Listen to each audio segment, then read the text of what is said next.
All right. Well, I got the motivation to hit the button. So, yeah, today's gonna be I mean, I might do a build guide, because I think I owe someone a build guide. And then otherwise I've just been like looking at stuff that they've changed. Stuff that Dukesoft pointed out I already like knew in terms of the transmog, but I didn't think it was like that important. Like it's important from AGS's standpoint, but I think the difference is like I think Duke Sloth is like kind of anti the transmog change. I'm actually for the transmog change because I think games should just monetize cosmetics. Again, I thought it was really annoying anyway to have to just do chest runs to collect the transmogs, and that was the only way you can get them.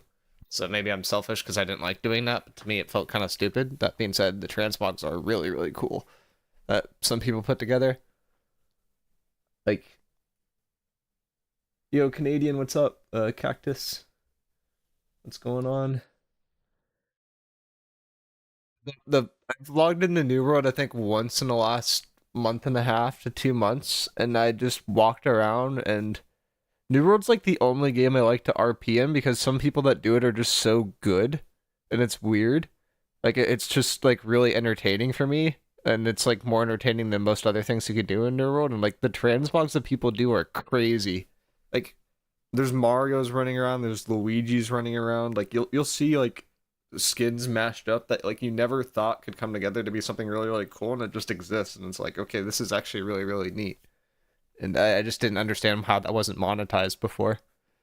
Like transmog is like probably the coolest thing that New Road has added in the last year and a half, in my opinion. And I feel like it's also one of the least talked about. Like I think it's actually cooler than artifacts. It's cooler than the ultimates. Honestly, I think the ultimates are like whatever they call them in New World kind of like suck.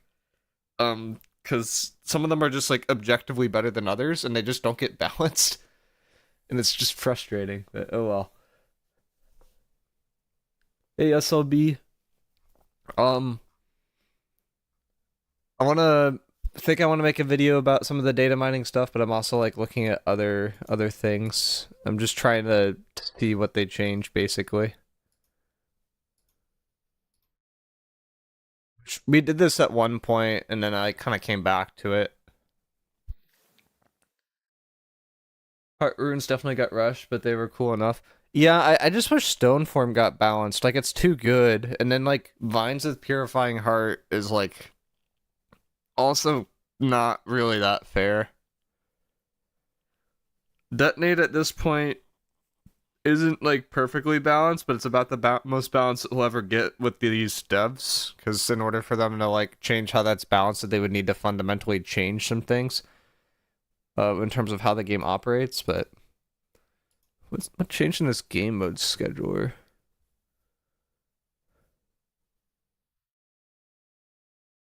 Okay, so just some dailies that got updated. What even is the New World daily list at this point? That'd be kind of curious to look at, because like the game has moved more towards mobile in the sense that like there's a daily checklist of things that you kind of need to do, and then there's also like a daily or there's like a weekly thing now with the raids. Be kind of interesting. New weapon? No, no, there's nothing about a weapon on here.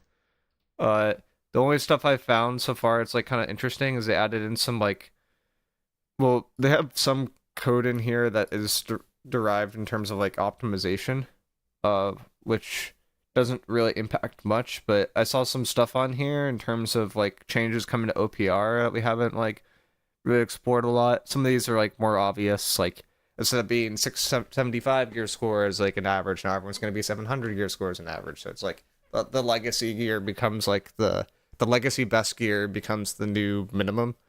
But then they increase the max.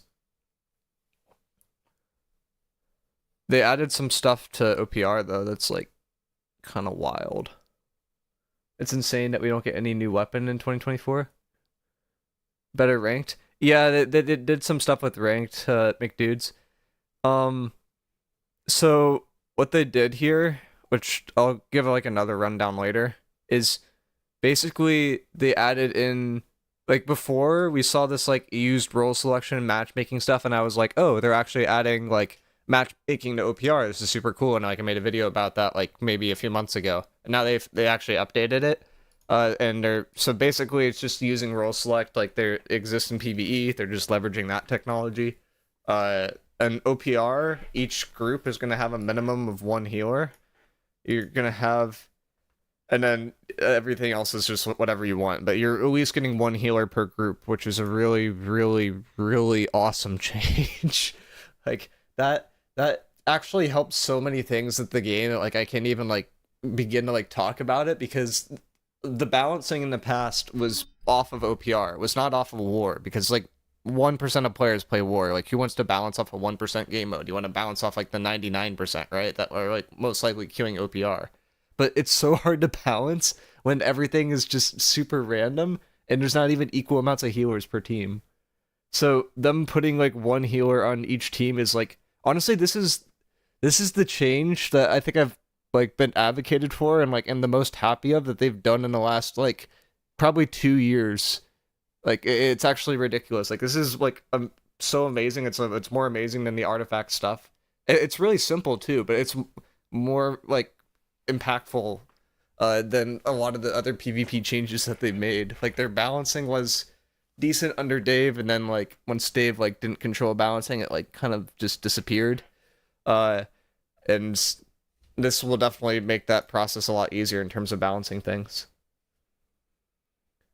I think it'd be fine. We could have some fun in OPR again. Yeah, I mean that's what I'm saying. Like, if there's one thing I like about New World, it's like the PvP stuff, and I think if OPR is in a good spot, like New World will be in a better spot.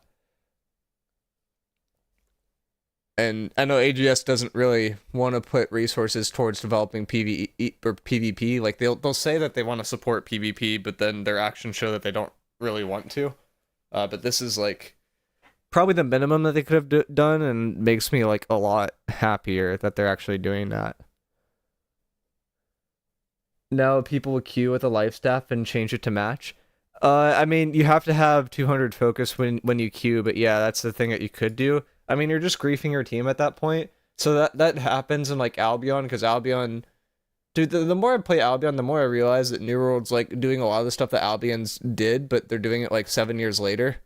Like it's crazy that they're calling the new PvP island the Mist, which is literally the same name of like what they call it in Albion, but it's just like dumbed down. But anyways, Albion has like a like arena matchmaking thing, and like you have to have a healer per team. Like it's mandatory, and it's only one. Um, and that like inherently is super helpful. But if people queue as healer to get a faster queue time, but they don't play healer, people will just sit and spawn. They'll report you, and you'll just get banned for a certain period of time. Like you know that you're gonna hit a ban if you do that, so people just don't do it. It's more of like an enforcement thing, but like it's something that's like kind of necessary to do, and it's like it's a necessary evil too. The only problem with this that like I could foresee is like they don't require you to use a life staff, right? Let's be real here. Like you have to use a life staff to heal. Like someone could go flail VG and they can claim that they're a healer because they run 200 focus. Like I'm gonna be like looking at a flail VG build guide for tank, and I'm gonna probably recommend that you run like 350 focus because there's some gimmicks involved with that. Uh, that would be categorized as a healer under this system, but like it's not a healer. It's a tank role, but because strength is kind of useless and con is semi useless now, like it doesn't make sense to go heavily into all of that stuff. Now we just need raid versus raid for OPR. Yeah, and then you can queue as the raid group. There was some stuff that like Jay Oddity sent out at one point. Like he had a list of stuff that was coming in terms of matchmaking that I think was somewhat leaked, because I haven't like really found the source for that by looking through the data mine stuff. If I search for MMR in here, for example, the only file that's been touched that says MMR was updated like 2-ish years ago. So like that's not really something I actively see. So like this is the only file that mentions MMR in the game, and this was updated 13 months ago. So it's like I don't think they've added like everything that people are talking about from the MMR side yet, but they're definitely like looking at it. I think that that makes sense though, because I wouldn't force the MMR until you have like a sustainable player base, and they just haven't had a sustainable player base like ever. Like their player base has constantly been in decline. Like if you think about New World in terms of a life cycle, they've just been constantly putting out a fire that is the players leaving the game. So like I don't blame them for not trying to implement stuff that's dependent upon a somewhat stable player base. I liked your point about transmog. Seems like the least pay to win way to monetize competitive games. Yeah, I mean, it's just, it is. Like, it's the least controversial, too. Like, you have to choose a system, right? Of, like, what you want. Like, they're all evil in their own way. But I think transmog is the least evil. Like, in terms of options, like, what do you have? You could pay for the game up front and then like that's it. So it's like $70 every expansion. You pay like 30 or something like that. Uh, you could do a recurring payment, which is like what WoW does. You can just push monetization and of like skins and stuff like that. And sure, you get controversial things like I think Call of Duty had like $100 knife skin. We all know CS:GO knives are like crazy expensive. I think League had like a $250 like faker skin or something like that, which is also kind of crazy. And like you hit extremes there, but like overall, it's like it's a better like system than currently exists. $500? Oh, jeez. MMR was like 2022, right? Yeah, it was like yeah. Well, yeah, it was 2022. So 11 months ago they added MMR. No, it wasn't 2022. Wait, let me go back to the file because I have a date on there. 13 months ago. So no, 2023. So it took them a bit longer. New World definitely doesn't get enough praise on its monetization methods. $500, the 200 ones are just generic skins that come out every 6 months. I mean, New World's like very conservative with how much it charges people to play the game, but in fairness, they don't like deliver sustainable content. Like they deliver content that like lasts for 2 to 3 months, and then it takes them another 9 months to develop something, right? Which is why they're starting to push towards, hey, let's have a plan that like makes it so that you can only get a one item per week that is best from each one of these modes or whatever. Like they're trying to like slow down progression like artificially so that people continue to play for a longer period of time. And then they're also hiding the player count because again, people can't say that the game is dead if they're hiding the player count and they control the numbers. Like those are like they're smart decisions from a New World perspective. Like as a player, like I hate them.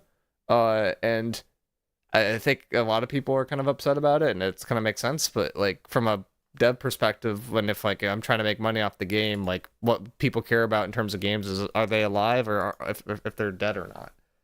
Like if I want to see what games to play, like half the time, like this is not just because I stream, but you just go to Twitch, uh, go to like categories or whatever and just see what people are playing. Like GTA 5 is still really popular. Minecraft is still really popular. Like you could just go down the list here and you could just see like what games are in right now. Like Throne and Liberty is like popular, but like it just came out. You have to look at Throne and Liberty in like 2 weeks when all the big streamers leave it.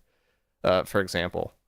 Like Apex has like been successful for a long time. CS:GO's been successful for a long time. Like you can just like go down this. Like Overwatch 2 is pretty successful. Deadlock's relatively new. Some people are moving on, but the people that are staying like really really like it. So like there's a lot of stuff there. And like if you look at New World right now, it's like I think it's somewhere down. Okay, it's further down. I think it's like 500 or 600. Like it's somewhere around here. Like it's below Pokemon for crying out loud. Which not saying Pokemon's bad, but that's like old Pokemon. Like I still play like Pokemon Unbound, but that's like it's like a different genre of Pokemon. Yeah, New World's down here, like 605.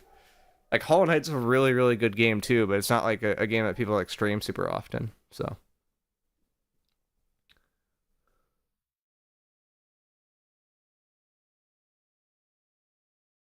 Star New World had an amazing update schedule. It definitely looks like the dev team just got cut/moved by 70% after the first year. Yeah, that's I think what happened because they saw the trajectory of the game and then they adjusted below Age of Empires 2 from 1999. Yeah, I mean that's exactly the point, right? You can tell the longevity of the game like based off of like Twitch roughly. Like it's not completely accurate because there's some games that people don't stream. Like where's Baldur's Gate 3 on here, right? Like I don't think Baldur's Gate 3 is it with a U?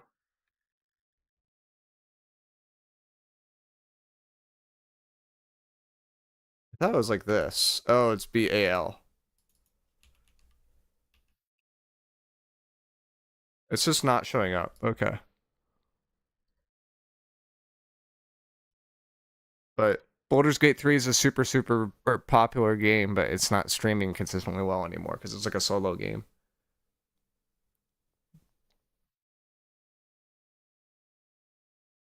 But wish they'd monetize more content, even if it means finding smart ways to pay for things that the devs do. I mean, that's the thing, right? It's like the more that you could justify people's salaries, the more people you could hire to improve stuff. Like in theory, AGS making money is just better. Like from a AGS standpoint, like it's kind of like, hey, we're getting all these new players into the game.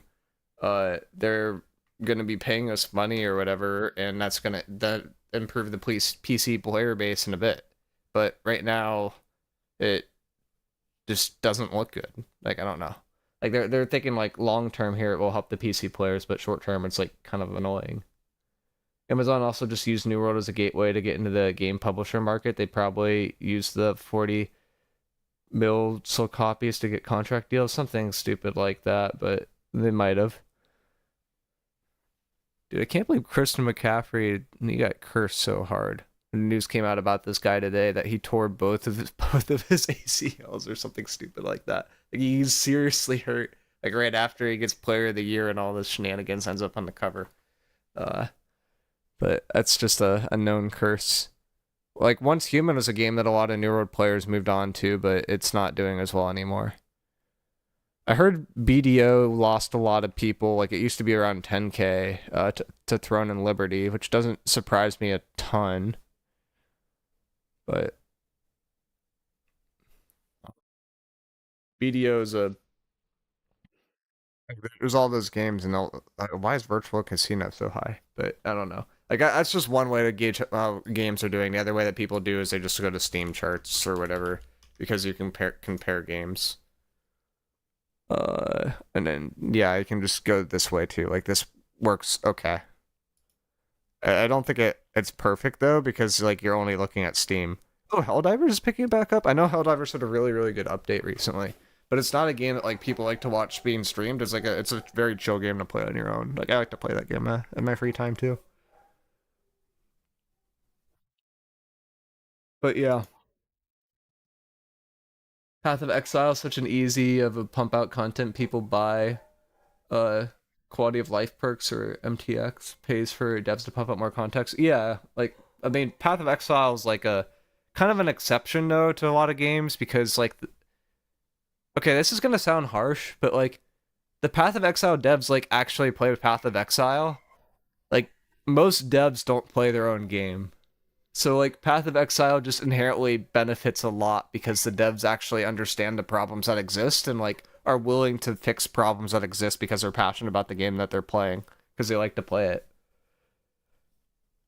What's up with Once Human? Oh, Once Human's doing fine. It's just not doing as well as it was. It's like the way that like a lot of like streamers make money is that they just bounce between games that introduce new content and they pump up the game to a very large amount on like Twitch and stuff like that when people are hyped.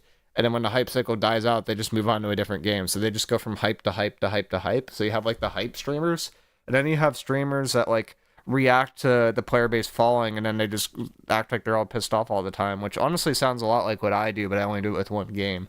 But that's like Asmongold, where Asmongold's now just like he's like a Debbie Down streamer. Like he's never like, oh my gosh, look at this game and they do so much cool stuff. Like it's always like a pessimistic point of view. But it gets clicks because bad news generally gets more clicks than good news. And that's what people use to make money. So it's like I don't really blame them, but it's just the reality of the game, so to speak.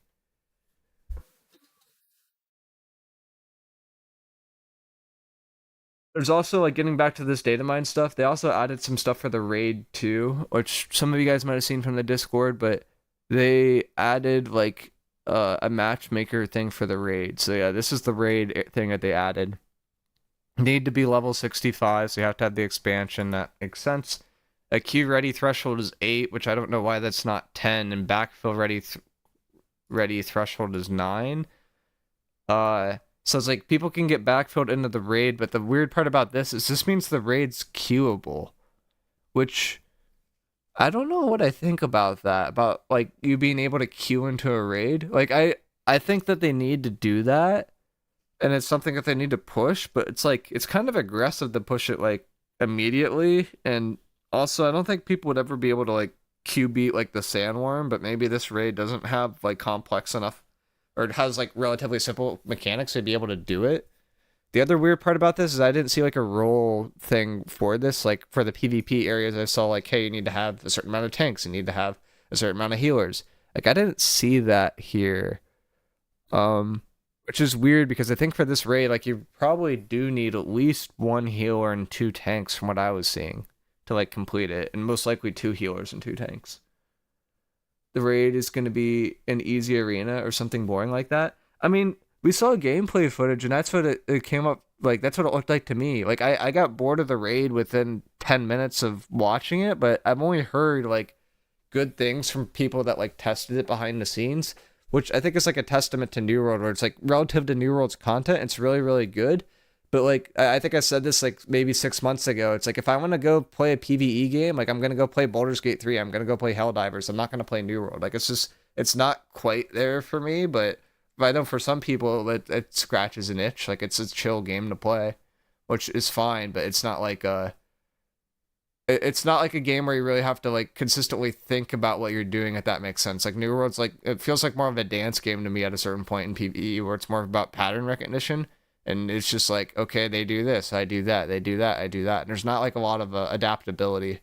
They do a good job of like iterating upon the patterns in like recent raids, and that makes it a little bit more complicated, but it's not super dynamic, if that makes sense. Like a lot of New World's content, they have a problem where they're not good about making like content stretch out for multiple things. Like if we introduce a new content, like how can we adapt that content to make it more interesting for later releases without having to change much, so that you're constantly doing something slightly different so it's still refreshing.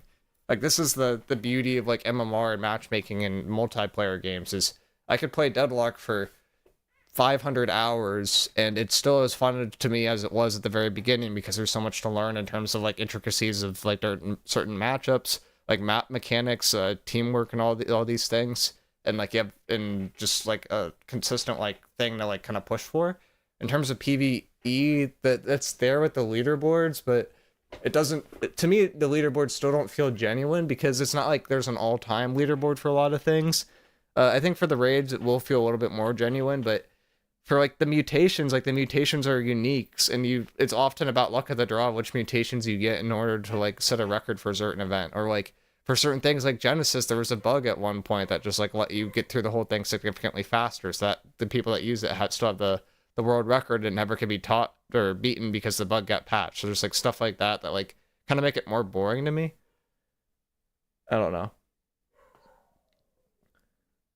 Asmund played Wukong recently, which he loved. Same with Elden Ring DLC and some other games earlier this year. Okay, awesome. Oh yeah, he did like Pal World a lot. I forgot about that. I mean, Elden Ring was that's just like probably game of the year at this point, so that makes sense. Wukong I heard was like really really popular in like China and stuff like that. Maybe nerf the worm to in line with the group finder. Uh, that would be interesting to look at the worm here. If they changed anything about that.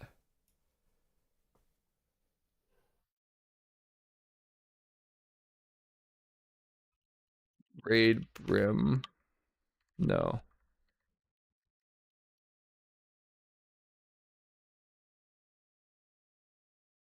120 instances of sandworm. Surely there's something down here.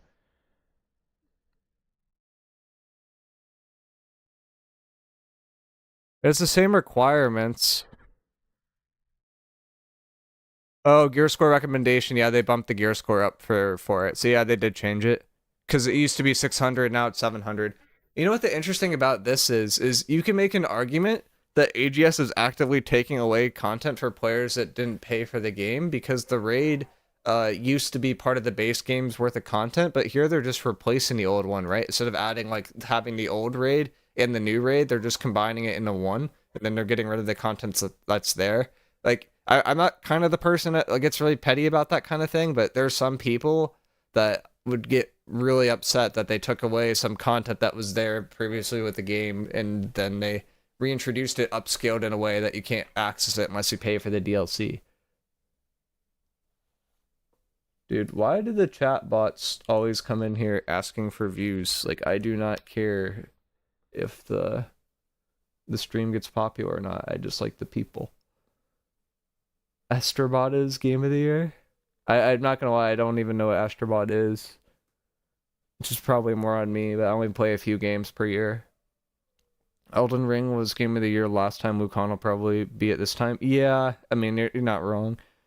Micro, do you think New World would benefit from more chase drops from harder PvE content? Okay, the problem with PvE, this used to exist, but there was a grind, like when this game first came out, right? Or let me open up a notepad. But when this game first came out in terms of PvE, like you always had something to go for. Like if you went to Laz, for example, like you always wanted to get that Bis bow. And the reason why everyone wanted to do it was because it was this 3 perk Bis item, and otherwise you could only roll a natively 1 perk gear. And now that whole system has changed, so like before you can only roll 1 perk gear. After a certain period of time, it was 2 perk gear. And then now it's like you could roll 3 perk Bis. So like, what's the point of doing PvE, right? Like the whole reason to do PvE is just for artifacts, or because you want a drop that has illegal perk combinations that you can't get otherwise in the game. Both of those are problems, and it comes back to the fact that they got rid of the gear chase when they basically made all the stuff easier to craft. I think it was nice that they made stuff easier to craft in like one aspect, but like overall it kind of hurt the game in the long run.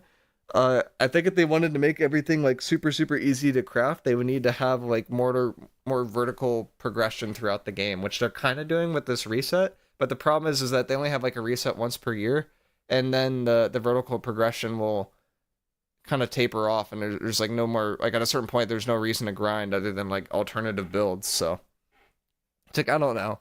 Like they try to time gate that, and that's how they try to balance it now, where it's like, hey, you can access this content, but you can only do it like uh once per week or something like that to get your 3 perk Bis, and otherwise now it's like you have to RNG drops or whatever. And I think that's a better medium, but they got rid of the PvE grind because now it's just for getting for illegal gear. Thanks, Tech. How's it going? Nice for you to stop by.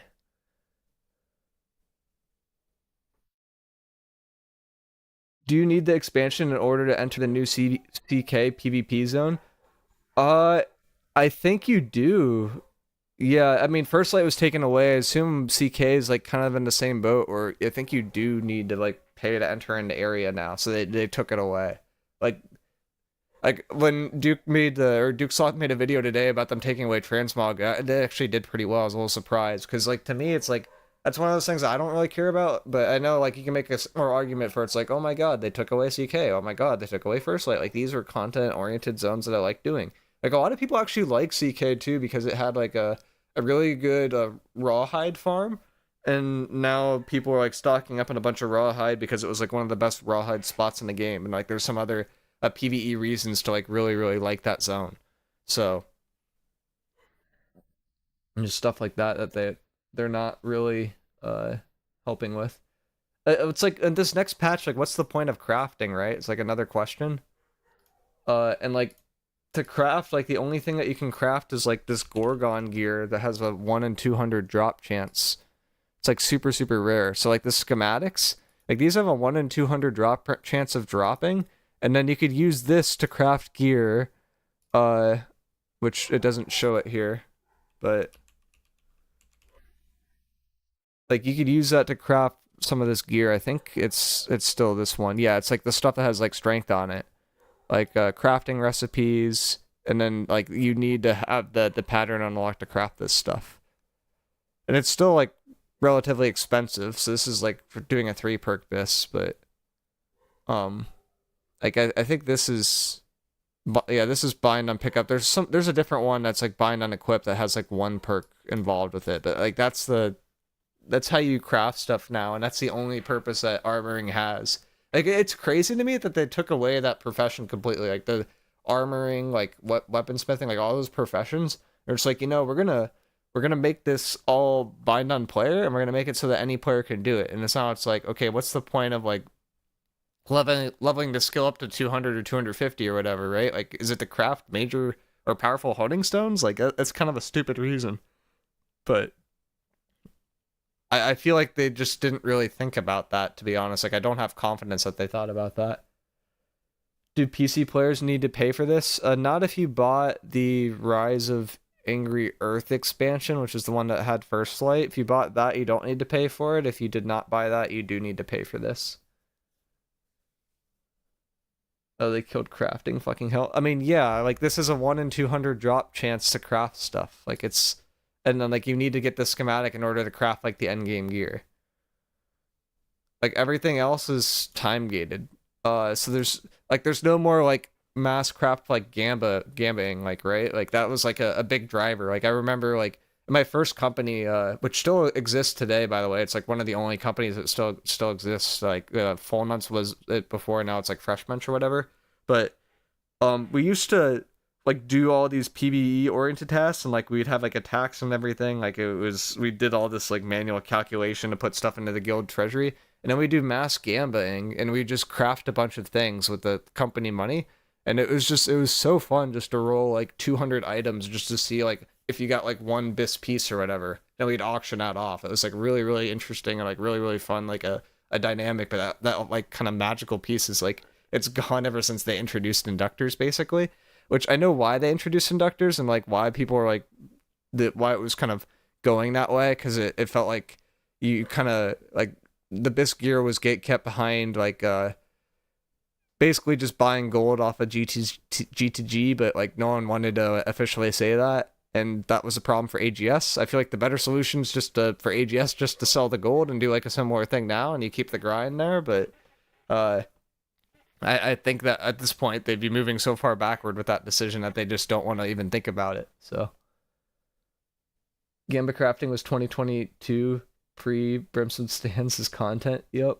And then they introduced Scarabs and it all went downhill. No, I think Scarabs is a decent balance because you can do 2 perk, but once they got to 3 perk, it was like, okay, now we're like really taking the grind out of the game because there was no more reason to do some of these PvE like areas. Like if a PvE amulet or whatever has 3 perk bis, then people like grind for it. But if it's not a 3 perk bis and it doesn't have illegal gear pieces like this one that has Savior on it, which should be a life staff only perk, then like there's no reason to do that content. I don't know, scrubs are pretty good for getting new crafters. The problem was everything after. Yeah, I feel like Scarab was like the most balanced it was. Like once we got to 3 perk, it got a little bit crazy. I mean, 3 perk's still like somewhat balanced in terms of like gold costs, but it just doesn't have the same like kick to it, you know? Like you don't have the gambaing kick. The first company I was in is also just a bunch of dice rolling degenerates. It's basically what we had. I remember one time we wanted. This is kind of an awful thing to say, but we wanted to like have a better chance of getting a drop, and we're basically a cult at that point. Like the leader was basically a cult leader of the company, and I remember we had a mass drowning in reek water, and everyone was questioning in area chat why everyone was like drowning themselves in reek water because we were convinced it would give us a better chance at a drop.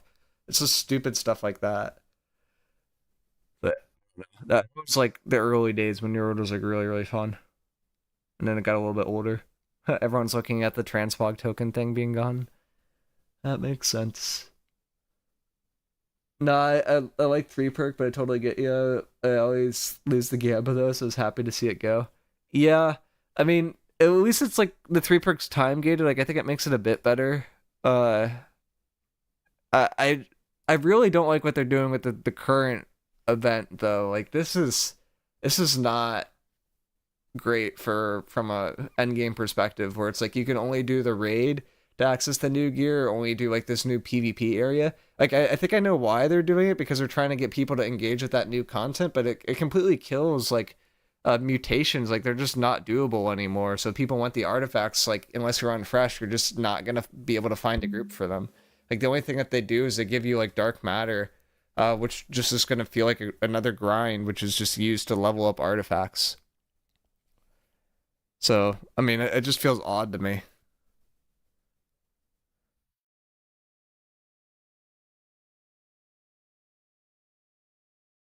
I I miss the pre-expansion transpose before they killed bind and equip trade flipping. Oh, that's the other thing too. It was like with mutations, the other thing that was really good about them is they can give you like RNG bis gear, right? And then you can sell that gear and you can make a good profit about that. And then they made it so that the gear reflects the gear that you currently have on. Like it was more I forget what it's called, like loot biasing. Like they introduced loot biasing. When they introduced loot biasing, a lot of us were like, "Oh, this is really cool. This is used in a lot of other games. It's a really good feature." But then when they introduced it, they made all the gear like bind on pickup for some reason instead of bind on equip. So then like the entire purpose of doing mutations for making money was just like drained. And the only reason why people do them now is like for like I'm not being like racist here, but like it's literally like mostly Indonesian people like doing it at this point so that they can support themselves and their family for a living, because they make enough gold off of doing speed runs of like Genesis and stuff like that, to where that they could just sell the gold to G2G, and that's enough to make a living in those countries where income is just relatively low. Like you just don't see people like doing mutations for money anymore unless they're doing it for that. Like it's gonna sound messed up until you've been in one of those groups and you know what I'm talking about, because they're always like they usually don't usually speak English super well. They're usually, if you talk to them, they're from like either Indonesia or like Vietnam, or sometimes the Philippines, like that area. And it just, I feel bad for them, but for them that would be better. Like you would need to time gate it most likely so that people just don't get the BIS gear like immediately. But I think if they had that mechanic, that would be like perfectly fine and would keep the mutations like intact too. SAE PVE tanks with 300 pin are crazy though. They are. They're literally the best players. Like oh my gosh, they're actually so good. I don't understand it. Like whenever you have like one of those, like someone that doesn't speak English super well and they're tanking, like you always know they're gonna know every mechanic and be really really good at the game, because they literally play the game for a living. Like that is the pro player of New World. As weird as it sounds. Dice rolling rock paper scissors to max crash stack on fresh. Nah, I mean, I don't know. No, it's real. It's a nearly MMO where gold buying is prevalent. New World does have crazy netcode. 300 ping doesn't even feel that bad. Yeah, New World's netcode's pretty good. I mean, their behind the scenes game in New World's actually now like is pretty decent. It's just it's the end game, right? Like that's the New World problem now. Is like you start off like if you're to do like a progression system for New World, like you start off and then like eventually you hit 65 and you're like, okay, this is like super early game. And then like the longer grind after this is like just getting to like artifacts and stuff like that, and that's almost twice as long as this first grind. And then after that it's like about getting this like 3 perk bis, and that's like another large grind on top of that. But it just it doesn't like feel as satisfying anymore. And like I think with New World the main thing is, oh, I mean that's probably because I've been playing the game for a long time, but like this part is like, this is like an A+ experience. The kind of mid game, like it definitely goes down sharply. Like this is like a C experience in my opinion, and then the end game is like it's not good at all. Like it downgrades super super fast. And the weird part is I feel like it was kind of this way in 2021 as well, where it's like the beginning of the game was almost better than the end game, but the end game was a little bit better than it is nowadays in terms of like if there felt like there's more things to do, and it was less time gated. But I don't know. I feel like the beginning game got better recently, but the mid to end game just kind of got worse. Maybe the mid game got a little bit better with like events. Like it's a little bit easier to get like that decent gear, but not quite this. It's crazy how like any random high level mob a kill has a 625 drops, but 725 only comes from like 2 places and 1 place for bis. Oh yeah, that's another thing from the data mining I noticed when I was looking at that today. If you look at like CK or whatever, or I think it's down here actually, they have like these thresholds. So loot, gear score, range, override. So all that gear that was there, that's in that zone, like in CK or whatever, it has to drop between 715 and 725. So they're adding this to like different zones now, I guess. I'm kind of curious if they added that anywhere else.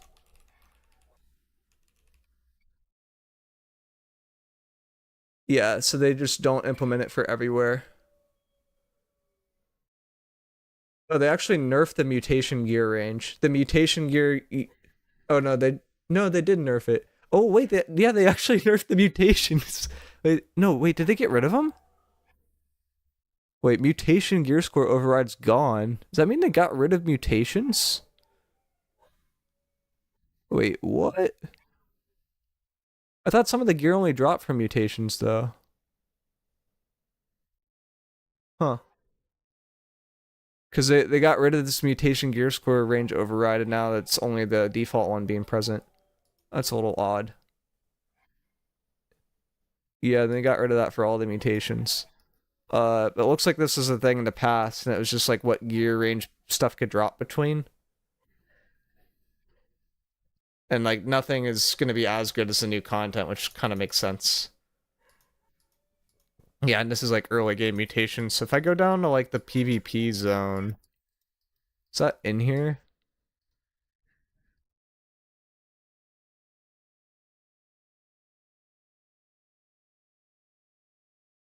First light, 630 to 675.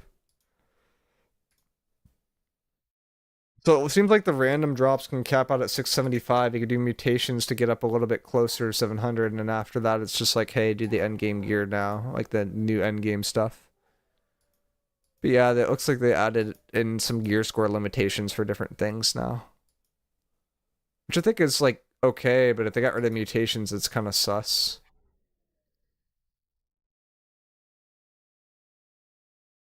Quest Gawain. This is an early game thing. It's level 17. Never mind.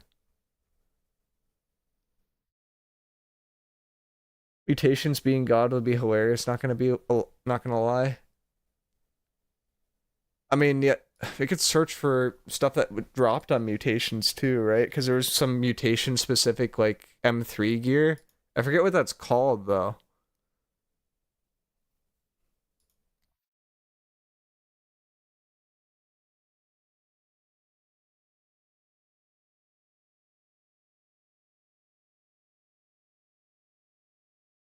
I know some of this was mutation, like you had to do an M3.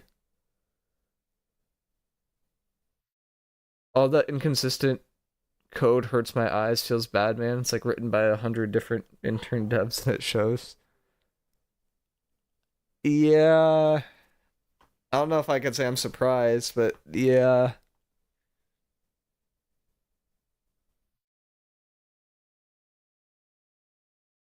There's some Dynasty I know with refreshing.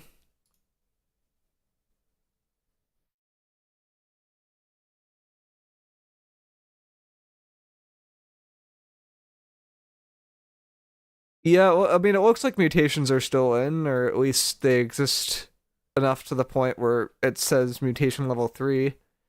Like, I don't think they got rid of the mutations. They just might have, like, reduced the gear score so that this caps out at 675 now instead of 700.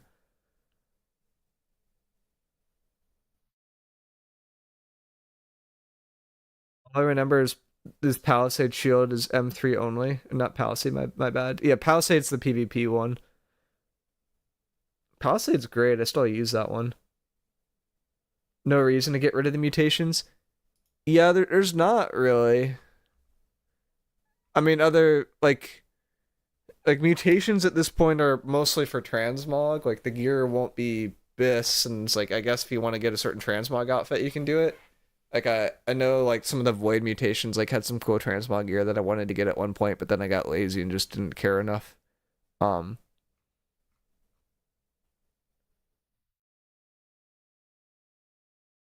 The other hits are useless and are taking up uptime. That's a pessimistic point of view, but yeah. I mean, I think the main thing is that the matchmaker for the raid is kind of weird that they added that. I think it's fine now. I'm trying to look through some of these and see if they added any other matchmaking stuff. But it seems like they added a matchmaker for the raid, considering that there's a Q ready threshold and a backfill ready threshold. The weird part is I don't see stuff in here about tanks, healers, and DPS, but it will apparently backfill that. NPC, thank you for the prime. I appreciate it. And then there's also, in terms of the PvP, they added a matchmaker for 3v3. Oh, the 3v3 matchmaker is really, really weird. I actually kind of wanted to show this. So in the PvP, thank you, Connor. I appreciate it. Enjoy the Bezos bucks. Oh, I will. So for the OPR, they made it so that you have to have at least one healer per team, right? In terms of 3v3, let's see if I could find this again. In 3v3, they made it so that you could have, like, you didn't have to have a certain amount of healers. Yeah, that's right. Yeah, game mode 3v3. Let's see. Yeah, so matchmaking max number. So they added in this max number of healers. They decreased this to 1, right? So you can't get multiple healers per team, which I guess kind of makes sense. And then they're actually enabling the role select versus before it was disabled. But you don't have to have a healer in 3v3, which to me, it's like if you don't have a healer in 3v3, you just lost. So I feel like they kind of missed the mark on this, and they should probably just make it so that you need to have a healer in 3v3. But I know some teams can function without it. It's just like generally from a pug perspective, like you kind of want a healer. Golden train. Wait, what is a gold? I'm not gonna lie, I've never even seen that before.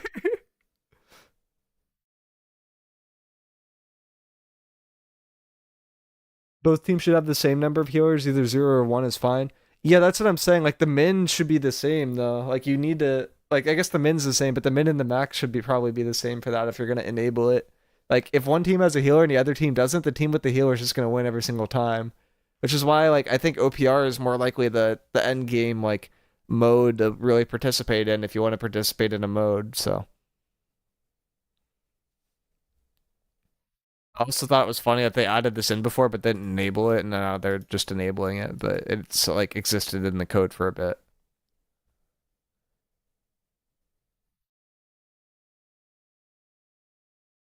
I hated either having 0 healer or 2 healers in 3v3. Yeah, I mean now you only have up to 1, but it's not ideal. What stopped me from queuing as a healer and switching weapons? Uh, if it's other games getting reported, but I feel like in New World's like not really a game that will enforce that super strictly. In Albion, if you queue as the wrong role, you immediately and then like you get reported like within 10 minutes you'll get a ban from playing the mode for like an hour. If you do it again, it's a day, and if you do it again, it's like the season basically. Like they're pretty harsh with it. EE Coke, thank you. I appreciate the prime too. You guys are going crazy right now. But yeah, that's what they did in terms of the matchmaking. The other weird part here is that like I feel like they haven't talked about the matchmaking at all. Like that, I mean, I didn't see like MMR anywhere in the code base. That was new. But the fact that they added in this matchmaking to 3v3 and they added in this matchmaking OPR, and that's just like been radio silence in terms of all the news articles. And I think this is the biggest like PvP thing that they've added within the last year to 2 years, which is crazy. But like the bar is pretty low for New World in terms of adding in like massive amounts of content to PvP. Like the artifacts were a decent amount of content, but honestly, artifacts just made broken builds more broken. I feel like they didn't like make a ton of interesting builds. Like there's like maybe 5 builds that I would consider to be like really interesting that were made from artifacts, and that's like the Abyss, Inferno, which was bugged and still probably is bugged because the dots don't scale correctly if you're using it for strength. Like all those artifacts that do a different type of damage are all like pretty interesting. They're also kind of broken because it's like kind of hard to gem against them. But I digress. And then there's also like Scorpion Sting, which is a really cool change to the weapon. And when we saw Scorpion Sting, I think everyone was like, "Oh my god, like this is what all artifacts should be." And then there's just hasn't been one kind of like it that transformed the utility of an artifact significantly. Like, I guess there's a life staff one to increase the damage of the life staff, but like that did not feel like a great use for an artifact. Been having fun playing Albion, by the way. It's a decent game. Yeah, I've been playing it for a few months now. I've been playing it less recently because I've been playing Deadlock. Like the last 2 weeks, I haven't really played Albion, but it's a game with a lot of depth, and I feel like it has a niche, but for the niche it has, it does it very well. Albion solved the major issues with loot PvP and economy stuff that other games struggle with a lot. Just wish more games would learn from it. I mean, New World's like learning from it enough to steal the name of the mists, but they don't even like identify what the mists are, which is still crazy to me. Like they literally just took the name and then they're saying that, oh yeah, the mist is the new island, and it's like, if you're gonna use the name, at least like have the respect for, like, respect the name enough to like learn from their mistakes and like look at teaming and seeing if that would actually be an issue, and maybe not even like seeing if it would be an issue, but taking actions preemptively to like address teaming so that New World doesn't have to come out in like a month and be like, hey, by the way, if you're caught teaming, we're gonna ban you. Like, if they start doing that, like, it's just gonna be hilarious because they don't have like a GM is not a thing that's like exists anymore, right? Like that used to be a thing with game masters, but companies don't want to pay people like $20 an hour to like police a video game. So it's just not a thing that like companies do. Like you just don't have that. You don't have the manpower to keep up with all of that. So it's like it's just going to be hard to enforce. A mist with nameplates. That's literally what it is. It's a mist with nameplates where everyone enters in from one area and they all exit from one area. Like it sounds like if you were to take an Albion player and it's like, okay, imagine we had the mists, but everyone starts from the right side of the map. Like if you have the map, right? Like say this is the map. Like in Albion, you could spawn anywhere on here, like in the center, on the left, on the right. It doesn't even matter. On New World, what it is you just spawn in from over here, you rush in, and then you rush out. And that's it. Like you go in and you get out. And I heard some things too, where it's like this is coming from like the NDA build of the beta that wasn't capped at level 30. But I heard from some people where it's like in this area, if you died to PvE mobs, you didn't actually drop any of your loot in New World for some reason. So like there was no incentive to like basically exit the area. You just go in deep, die to the PvE mobs. You'll respawn um at a fast travel point, and then you can just leave with your loot or whatever. Like I imagine they'll fix that because that's a pretty big exploit. But the idea of like having everyone enter in from one side, not hiding anything, and then people can just literally just camp on this side and just kill anyone that's trying to exit is just crazy to me. If you're gonna steal a game mode, steal the fixed version. I mean, that's what I'm saying. Like it's like you take like this idea and it was, it works. It's not perfect for Albion, but it's Albion's best mode by far, and its most popular mode. It's the miss. You steal that, it's a great mode. At least like do it justice. Like do it pretty well. There will be no teaming in FFA. Please don't be delusional, Micro. I'm sorry. Sorry, Moon. FFA will be perfect. It will be the mode that saves everything. The other funny part about FFA that I've talked to a few people about is I think FFA is what's going to finally get tanks nerfed.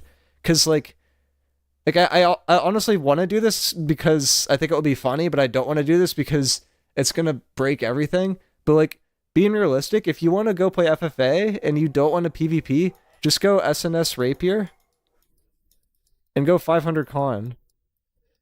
Like basically just play a tank build that I use in PvP that I use. Like this is a OPR based tank build that's designed to be a bait build where people fight it. They can't actually kill the player and they can just run away forever.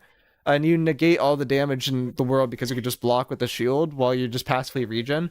And because this is going to be a range dominated environment, because range can pick engagements, so you can choose if they want to take a fight or not take a fight, and they don't have to like commit their health bar to poke someone. It's likely going to be range dominated, so sword and shield with blocking is just inherently good in that environment. So like this is a situation where it's like you can go this and you could just never have to play the PvP side of the island. Like you could just PvE, gather all the material you want. If anyone tries to kill you, assuming that you were born with two thumbs, you should be able to get away with freely. Like it doesn't matter if you're on a controller or not. If you have two thumbs, like you should be fine. Or maybe not even thumbs. Like maybe you just need like a few fingers. Like tanking is really really easy. All you need to do is hold right click, and then you need to be able to press like a few buttons in order to gain your passives that will just prevent you from taking damage, and you're pretty much chilling. That's how you get 725 gear now, from what I understand, Foster. Yeah, that FFA Island is one way to get 725. The other way is from the raid. Like, I think this is finally going to be what gets tanks nerfed, though, because people are going to realize this is really unfun to play against. And, like, I can live as an SNS without a rapier, like, with a more squishy build, like, about 1v5 for maybe 30 to 40 seconds without a healer pretty consistently, sometimes longer than that. And that's 1v5. Like, if it's a fair 1v1, I can live forever, like, without a question in my mind. Like, I've done SNS duels where I literally just, like, turn my back, hold shield, just let them deal damage to me, and I passively regen more than the damage that they deal for the most part because of how ABS reduction works in this game, and that's what the unique mechanic that SNS has. It just makes it super, super strong. The problem with FFA is, why would they do it? There's no rewards after the coconut, and the coconut is basically worthless except for artifacts. Or why would I do it? I mean, yeah, it's just it's RNG gear that, I mean, the reason why you want to do it, which is, this is really ironic, the best piece of gear from the FFA island is the life staff. You also like probably don't want to run life staff into the FFA island. Uh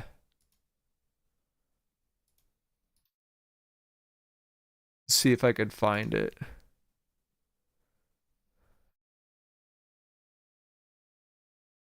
Yeah, I think it's like one of these. Uh, wait, let me filter for life staff. That will make it a little easier.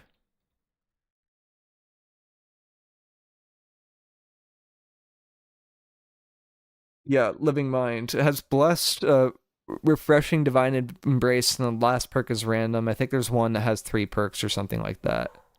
But the other funny part about this too is there's a random one that drops, and it's the items that I can drop with are really really questionable. Like it drops with like DPS perks slots for some reason, but this version is Blessed and Refreshing Divine Embrace, so it's like basically just Biss. And you can get this from the PvP island, but most of the stuff from the PvP island is like not actually that good. Like a fire staff with Vicious is just not ideal. This has Vicious. Like I think everything else has Vicious or Keen on it, which basically just makes it a dead slot because Keen and Vicious are just not used in competitive PvP anymore. They're just less good than something like a passive. What do you call it? Like a pierce. Like you want to be able to get through your armor, not just do damage. And Keen and Vicious are just outclassed nowadays. So unironically, the only drop from the PvP island that is good is the life staff. Like unless you want Vicious, which I guess is fine, but it's not great. A tank that doesn't want to use stamina blocking to live forever, so backwards. I mean, yeah, that's the weird part about tanking in New World too, is you're actually encouraged to take damage to your health bar.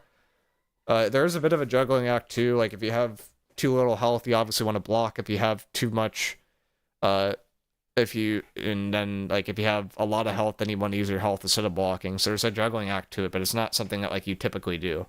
Like in most games, like tanks want to avoid damage as much as they can, but in New World you want to take damage sometimes. Make Dark Matter, Old Umbral Shard, PvP zone groups of 5, no PvP aim lock. Bam, I saved the update.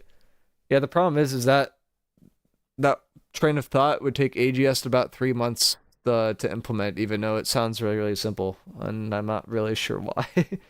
How's it going, Yappers? Yappers, I was saying that tank is the new Biss in the FFA island because you could just avoid every single fight.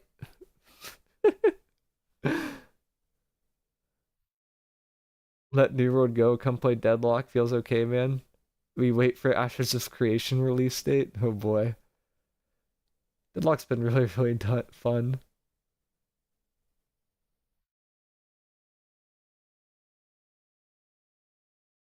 Make the 725 chests not require a coconut in the PvP zone will be popping.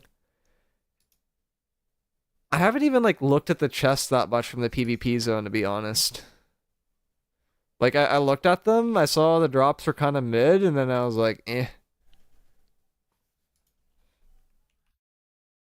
Like to me, it's like I know they say it's endgame PvP rewards, but it's like really just endgame PvE rewards.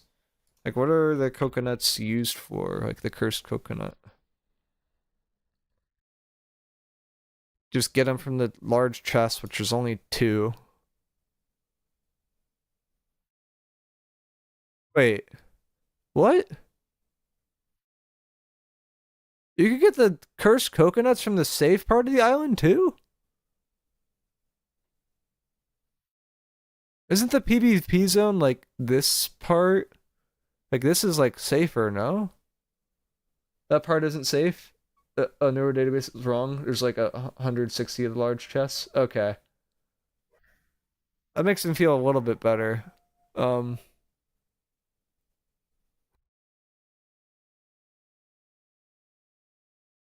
I mean, I guess you could the balloon farm aren't used for as good of gear.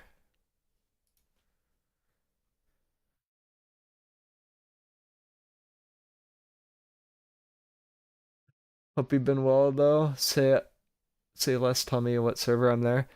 Dude, I don't know what's going on anymore. Like people have seen the news, but Fresh starts getting another server now. Like a bunch of people are saying, "Hey, we're gonna play Fresh." I see a bunch of other New World companies are saying, "Hey, we're gonna come back for the 2 weeks before this thing launches, so that we can enjoy the PvP for one last time." Because once Target Lock's introduced and once a grit change goes live, like the game is actually going to be dead from a competitive PvP standpoint. Like there's like two very stark camps there. I think I'm a little bit more along the lines of like the game will not be alive for like bruiser players anymore, which is sad because it's like been the one build that you've been able to play since the beginning and still be like slotted in terms of like war content. But also like I understand that they're not catering to war content anymore because there's like actually like maybe 500 people that play wars in total at this point.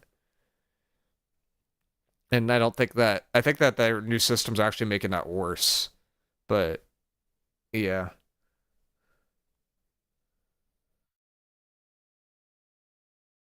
Check New World Buddy, the chests aren't all active at once, so you won't be able to know which one's up and which ones have been taken. That's nice.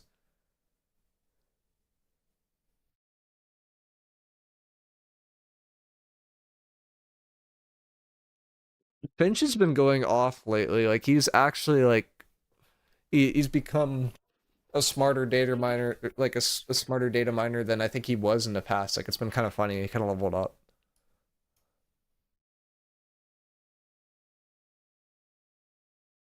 What is the chest even called? Cursed Horde?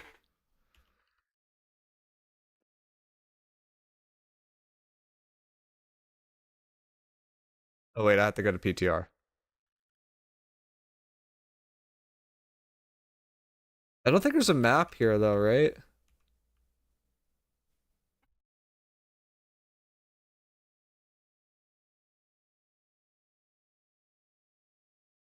That's how you spell it.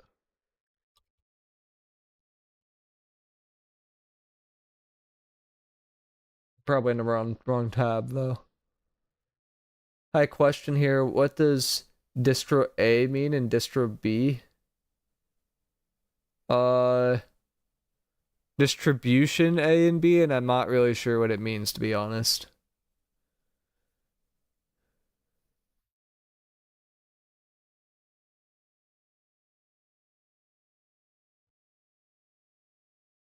You got the info from somewhere? Yeah, it's probably from somewhere in here. I just don't know where the map is. Would it be under gatherables? That'd be crazy if it's here.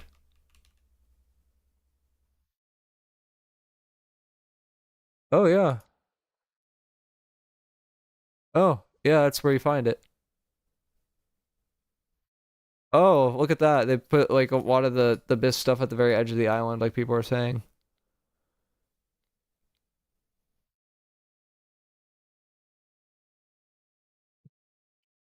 What cursed stuff is there then?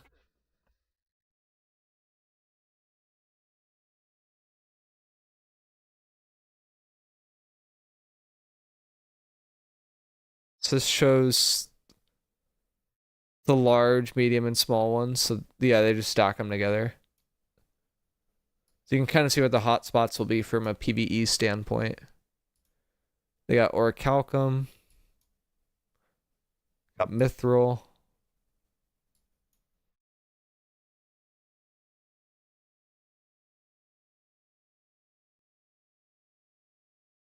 There's no PvE, it's all PvP, all griefable and botable. I mean, it's going to be PvE basically once people figure out you can play a 500 con SNS, but yeah.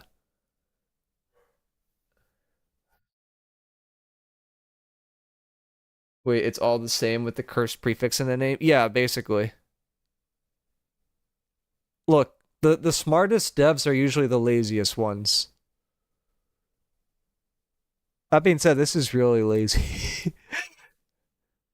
Yeah, so like all the resources are there. Like they have ironwood, which I know that's like kind of hard to get sometimes. Wire wood. So yeah, like all the resources they're just dumping on this island. So what they're hoping is like all the PvEers like fight each other basically for the loot, which is kind of cool. Like I hope it actually works out that way. I just don't feel like it will.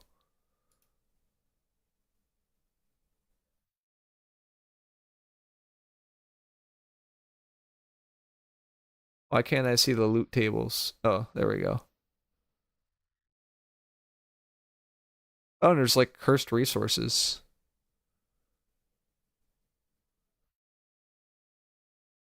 Yeah, that's right. It's cursed, and then you have to get out, and then you have to cleanse it, and then you can use it. That's right. That's how it works. You lose half of it if you die. So I guess that makes sense. Oh, there's the cursed hordes. Oh, so this is where all the chests spawn?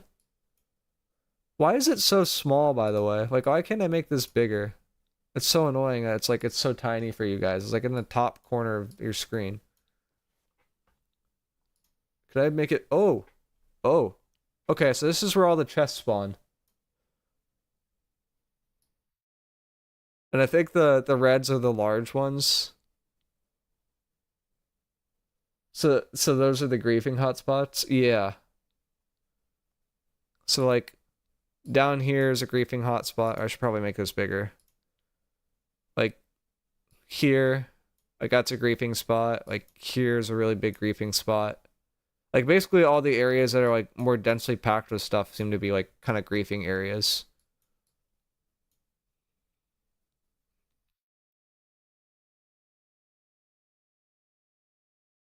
Hi Mikro, do you know if the aim lock is for sure to stay in PvP? I think you were under NDA. I'm not under NDA, but people under NDA have told me things because they want stuff to get fixed and they realize that AGS isn't listening to them at all. And from my understanding, it's likely and going to be remaining in the game. So I would say it's here to stay.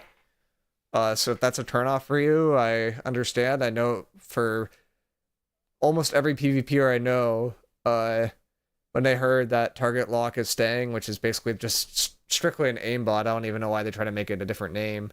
That they wanted to play other games instead because that was like the one thing they thought New World had going for it. But I think it's likely going to be here.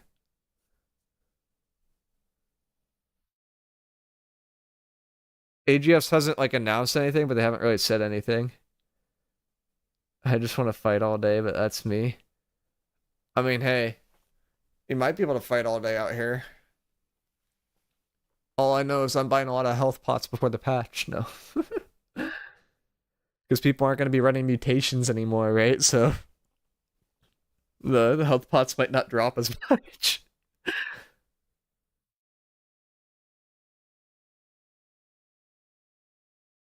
2 more weeks in New World. Yeah, that's one viewpoint. Silence is a typical confirmation with AGS. Yeah, PvP Island's gonna flop so hard.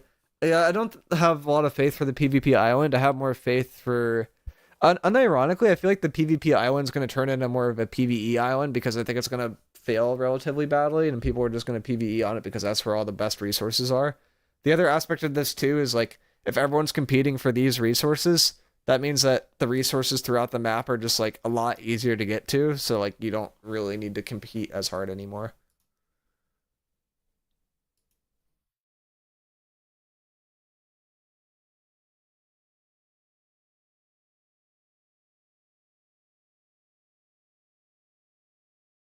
How much orichalcum are they adding? I'm curious, because orichalcum's like been the expensive one recently. It doesn't look like they're adding that much. Like there's like one area with it. Will the aimbot be hackable to basically making an aimbot? Uh, I mean, it is an aimbot right now, but it's a poor man's aimbot, right? Because it doesn't work super well with projectiles because it locks on based off of line of sight, not based off of like time to travel to a particular location.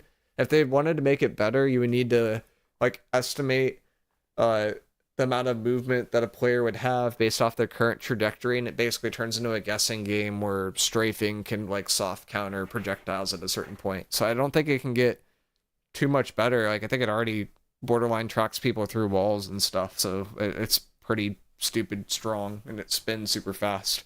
Like if someone tries to run around you, like it's not dependent on your sensitivity at all.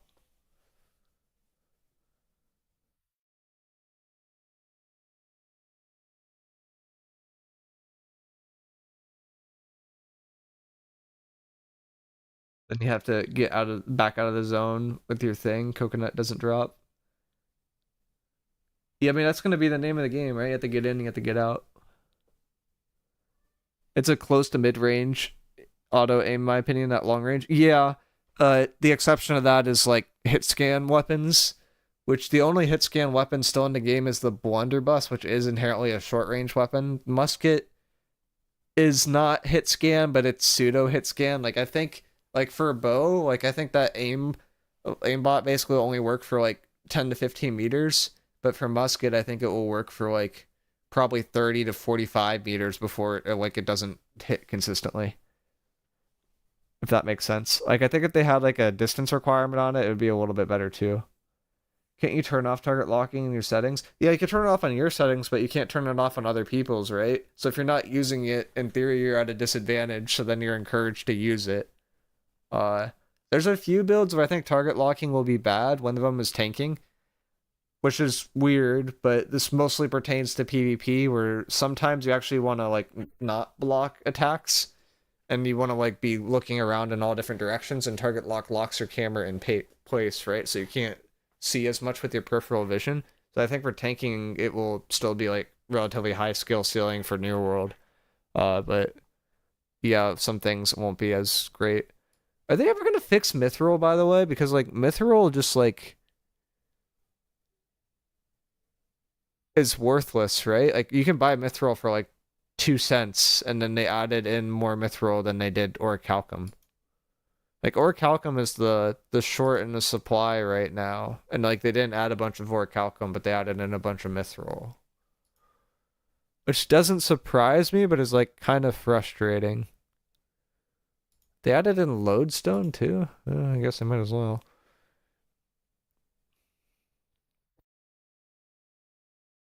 Star Metal is more expensive than Ori. Dang, it is. I mean, Star Metal doesn't have great drop locations. I mean, they added in a decent amount of Star Metal here. Like this area right here. So this is like 3 large nodes. I think blue is like medium.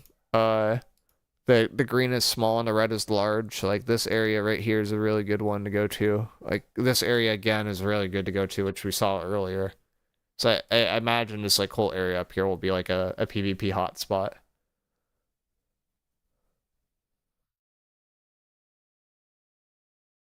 I mean, I think the best part about this though, of it being a PvP island with PvE, is like you don't have like those bots that just like camp a node anymore, right? Like you can just kill them in theory, unless they run 500 con SNS and they have like basic combat skills, in which case you probably won't be able to kill them.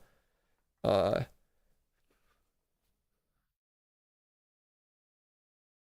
aim lock and melee is just skull. I mean, the weird part about aim lock and melee too is if someone's locked onto you with aim lock, you can never hit them from behind, and you can't hit them from behind, which means that the guaranteed crits are no longer a thing. And I don't think that changes the meta too much, other than like pen backstabs basically being useless if someone's locked onto you. But if they aren't locked onto you, then you can still backstab them. So it's like I don't think it changes the meta too much at a large scale, but small scale, it's gonna be kind of weird. Why are you certain that the aim lock is staying in PvP? because because it's gonna launch in 2 weeks, there's been a lot of sentiment that's been negative towards it, and there hasn't been any mention from AGS about changing the mechanic, versus I've heard uh stuff about AGS from changing like other mechanics that people are complaining about, right? Like mostly the FFA Island, there's been like stuff being said about teaming and how AGS didn't think it would really be an issue, and now everyone's coming out and saying, "Hey, this is going to be a big issue," and they're like, "Oh shit, is this actually going to be a big issue?" Because we didn't really think about that. Like I've started hearing stuff about that more so. The FFA Island, I mean, in terms of the FFA Island, but the aim lock, I haven't really heard much. I don't see an issue with it, to be honest. It's either adapt or move on.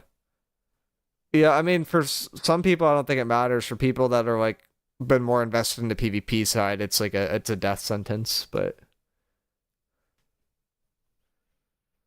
I wonder if chest run zergs will just take that area over. Apparently, only one person can like gather these, or that's something I've heard. So I don't think it's gonna cater super favorably to chest runs. But that's what I thought too when I first saw this.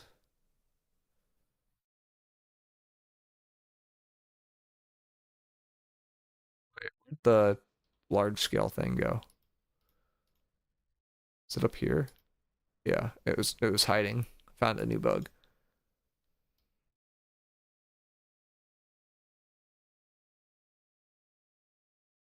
Also, if this is the map, right? And this is like this area here is all PvP.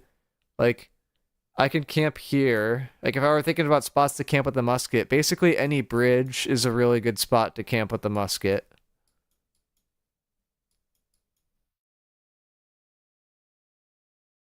And like you don't need to camp that many entrances and exits. Like I assume that you can make this and then you can make it over here or something like that. So like you really just need to watch here, maybe watch here, and like one or two more spots, and then like you basically have everything covered. Like if I had those four spots, I've covered like the majority of the map in and out, and like maybe this one too. That's like 5 spots. Like that's not that hard to do. With muskets, you can camp any of the exit points, and if people try swimming, you can shoot them in the water where they they they can't tread. Yeah, so yeah, you're just gonna get popped if you're in the water. Like musket just messes everything up here. But did they say 25-second gather time? So they'll just have to wait for you to be done 20 seconds later and then shoot to reset you. Oh, for the chests? Uh, yeah, it's 25 seconds to gather from the chest. Wait, why did they do that? Yeah, I didn't even think about that. That's a really good point. The medium is 20 seconds, the small is 15, but the large is 25 seconds? Oh my god. You have to sit on the chest for 25 seconds and no one could hit you. If I'm a 500 con SNS rapier and someone's trying to gather from the chest, I could just troll them the entire time. And they wouldn't be able to kill me. Yeah, this is not going to go well, is it? There's going to be chest camping, though. Uh, uh, yeah, I mean, I don't know if they respawn, like, exactly in the same spot every single time. Like, there might be a rotation to it, but it's definitely area camping. Like this top area here is full of loot areas, or like loot basically. I mean, the one thing about like the 500 con builds I haven't really talked about too is if you can't kill a PvE mob and a PvE mob is guarding a chest, like maybe you can't make the 500 con builds work. But also like you could still go 500 con and have what 150 attribute points now. I think it is. Like I think you get up to 650 now, so you gotta be 150 attribute points and like strength or something like that, and that should be enough to do okay enough damage to kill a mob.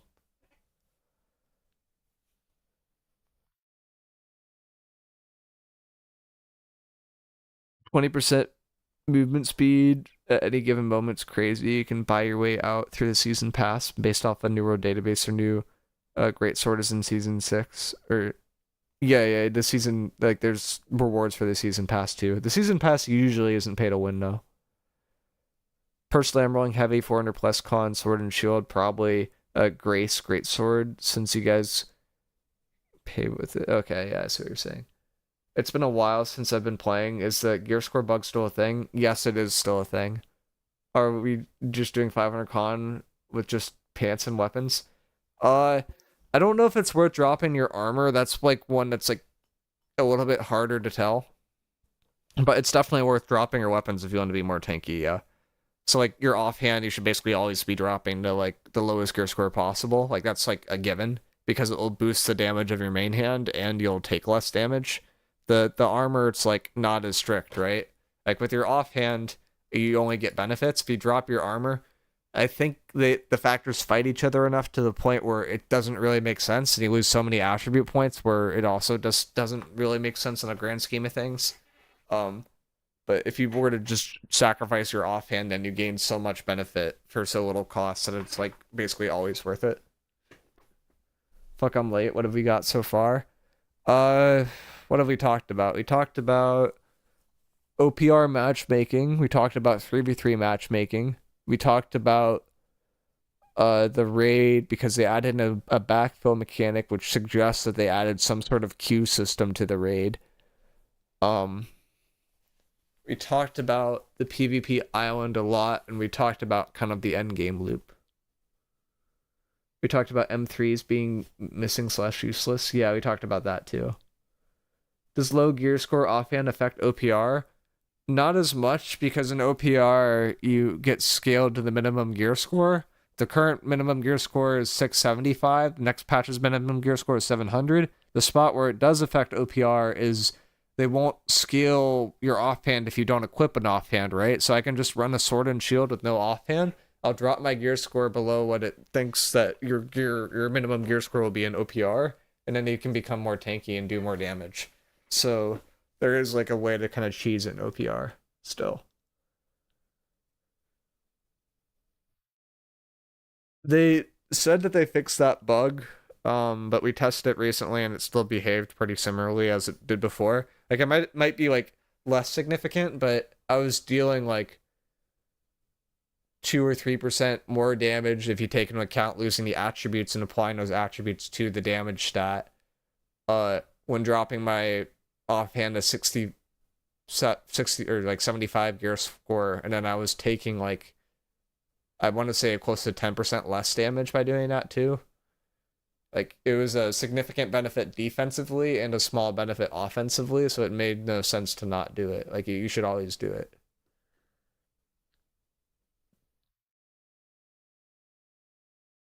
I didn't even see the 15 to 25-second option or open time on the chest. That was horrendous, both PvE and PvP wise. Yeah, it's actually terrible. Because if one thing hits you during that time, like say a mob spawns and then the mob aggro's on you and the mob hits you, then you have to redo the whole thing. Like it's so, and it's just bad like gameplay mechanics. Like chest runs should not be the end game, but chest runs are the end game.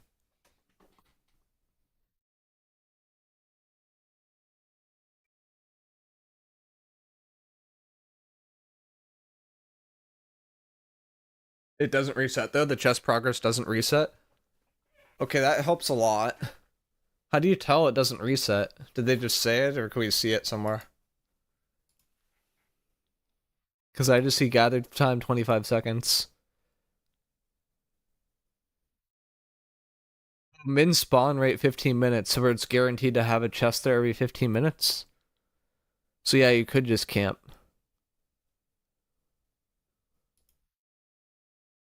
15 minutes is not that long.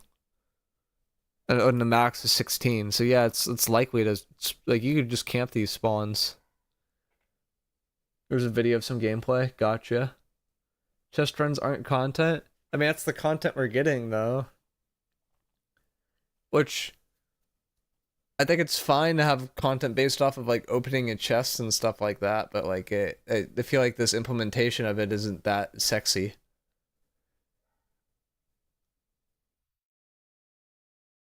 What I really wish they did is I wish influence races, like, had a reward that was like not like the dumb chests that we get right now, but actually had something to do with like endgame gear. So people actually did the influence races because I think that was the most fun PvP content that's ever existed in New World. Man, it would be so funny if people do miss chest runs. Yeah. Honestly, like I think you could do a missed chest run with this. And then what you could do, so like let me refresh this to see if I can get the map back. Yeah, there we go. So like no, that's the wrong map. Second. This thing. So what you could do is like say you have a group of 5 people. Like I'm not encouraging this, but say you have a group of 5 people and then you just roam together, you kill people that fight you, and then each one of you just takes a chest. And you just rotate until you're all done, and then you all leave together. Like that just benefits everybody that comes. Because you're just guaranteed to get the loot. There's no healing, but I feel like that's just beneficial.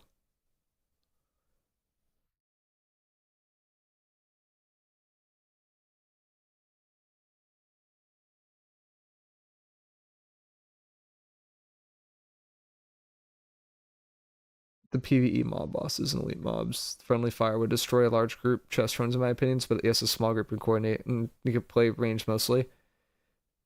That mode does sound better somehow. I mean, at least there's friendly fire enabled, right? But it's what it is.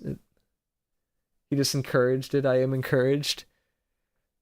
I mean, like I'm not encouraging it, but like if you were to like say you are a person that can only put like 1 hour in the new world every day, right? And then you're doing other things with your life after that. Like if I only have 1 hour and I want to increase my odds of getting my weekly reward here in this area, would I rather do it with a group or do it solo? Like I'd rather do it with a group. So like I think it is just the end game is basically a chest run. I mean, at least it's a little bit more exciting because you could fight someone, but like it is a chest run.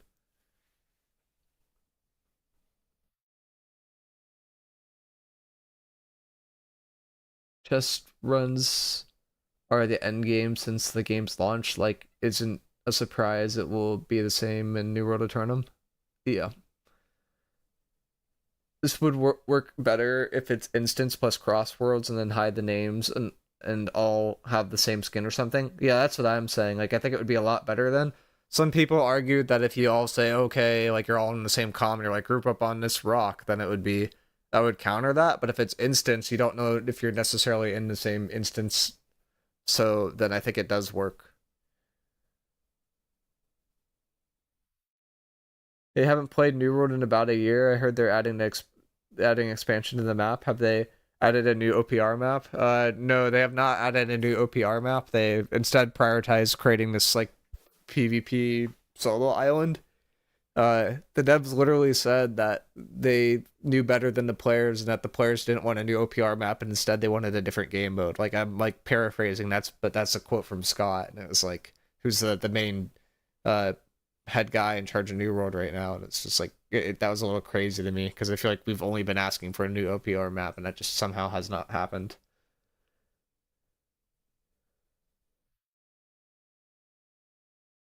So yeah, there's no new OPR map. There's a new 3v3 map that came out roughly a year ago. Uh, the updated influence races, they were really, really fun. And then within like, I'd say 2 months, people stopped playing them. But it did last like a long time for New World content. Like it lasted longer than 2 weeks, which is kind of impressive because it was really, really fun to do the PvP on them. And that's where we're kind of at now. I feel like this release of the game will beat the original launch in terms of being bad. I mean, I think it will be good until you hit 65, right? And I think that's kind of what AGS is looking for. They're looking to like nail that beginning game experience. The other it's just like the mid to end game is just like not really ever been super great, but it's been okay at times. And I feel like this is a downgrade to the end game than we had at the current patch. FFA will be useful one time a week for the gold curse coconut, and outside of that, it would be useful to the gold farmers, and that's it. Yeah, I mean, at least the OPR will be good, right? Because OPR they added in like the matchmaking. Like, I'm actually really excited for OPR, but I could care less about all the new other content that they added to the game. Like this new other content's like it's cool, but like, well, I don't know if it's really that cool, but it's okay. They've got MMR and stuff, and said that they wanted to focus on PvP, so next year might be the year. I mean, they say they want to focus on PvP. I feel like they've really missed the boat on PvP by about 3 years at this point, but maybe.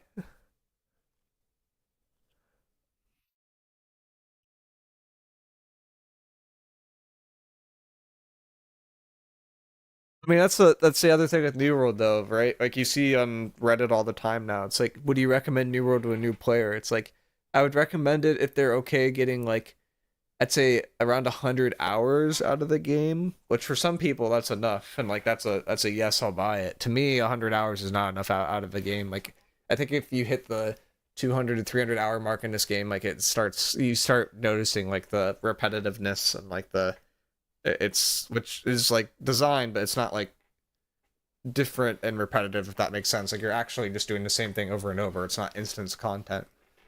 Uh, and the mechanics are the same every single time. So it's like I don't know. It's like I actually don't know if I'd recommend New World to a new player consistently. Like I think it really depends on the player. If they like if they just want to chill in PvE, I think it's a good game for that. If they're like are more competitive with games, and it's like at this point it's a no, but like early on it was like a yes. I reckon easy 300 hours. Yeah, I think you get 300 hours. And like for most people, 300 hours is good enough. Like 300 hours is like more than I have on like half of my Steam games. Like what do I have on Divinity Original Sin 2? Like I only got 200 hours out of Divinity Original Sin 2, and that was a game I really liked a lot. FTL I only got 70 out of. Deadlock I only have 130 out of, but I'd still recommend it. So like I still think it's a good purchase. Like most of my games I don't play for that long. It's just like for those other games, I feel like I left and I was like really satisfied when I left. Like with New World, if I leave, then I feel like I'm not as satisfied when I leave. Oh, Hogwarts Legacy is a game I never finished. How much time do I have in New World? Yeah, like I can't say like New World isn't good to a certain point. Like it's really good, but like it's just disappointing too. I only played 50 hours of Power World. What? No way.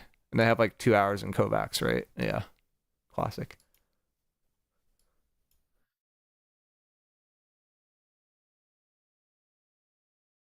I'm thinking of starting Hogwarts again. Hogwarts Legacy is like really, really good. I forget why I stopped playing it. I'm pretty sure I got busy at the time. Like that's actually a game where I kind of want to do it again too. But AGS doesn't know until they've stopped making money from New World. Hmm. They don't do enough to keep people locked in the idea of one major update a year, and that's not ideal. Yeah, I mean that's another thing too. Is like I feel like a lot of people don't view or haven't viewed New World as a seasonal game, but that's what it is. Like they've tried to make it sound like New World is not a seasonal game, but it is a seasonal game. No Elden Ring? No, I never got into Elden Ring. That was like a game where I was like debating getting into it, but then I got into Albion instead. Which I'm really glad I got into Albion because like that was the first game I played where it was like this game is really unique and I don't think any other game is going to do something like this, but for what it did it really, really well. My main complaint with Albion is I hate top down because you can't see like with Albion how you play like at a high level in these top level companies is you cut off your screen like from here and all this is cut out so that you can't see it so that way you can see more on your screen so that you could see people coming in from the edge of the map trying to basically just nuke you. And without that advantage of playing on a weird screen, you just won't see people like run at you. So like inherently the best way to play is like kind of a cursed setting with Nvidia that they said is like okay. And I don't like that. But that's my only gripe with Albion. Like everything else has been good, and this is like easily solvable if you don't play on a 2D plane. So no Sea of Thieves. No. I mean, I play games a lot differently than other people. I usually play like one or two games, and I play them for a long period of time. Like before New World, I played Overwatch a lot, right? And I think I have like about 10 to 15,000 hours in Overwatch.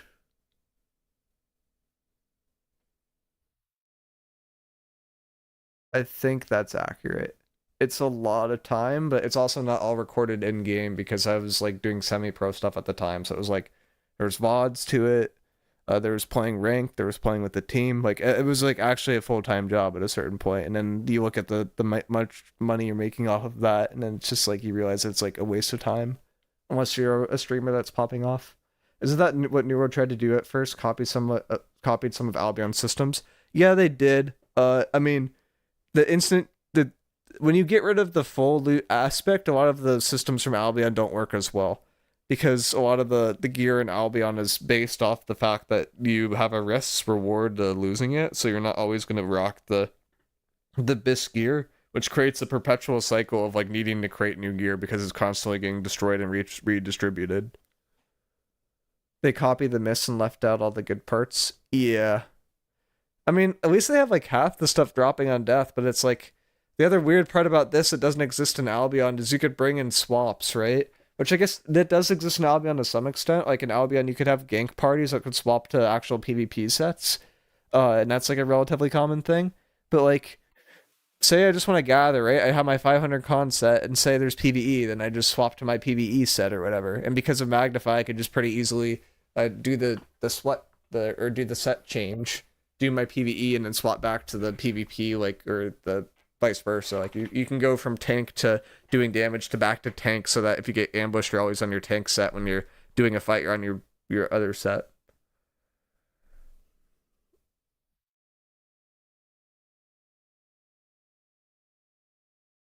What are the dots we're seeing on the screen? Oh yeah, these are the chests. So these are where all the chest will spawn in the PvP island. The red ones are bigger and the green ones are like either medium or small.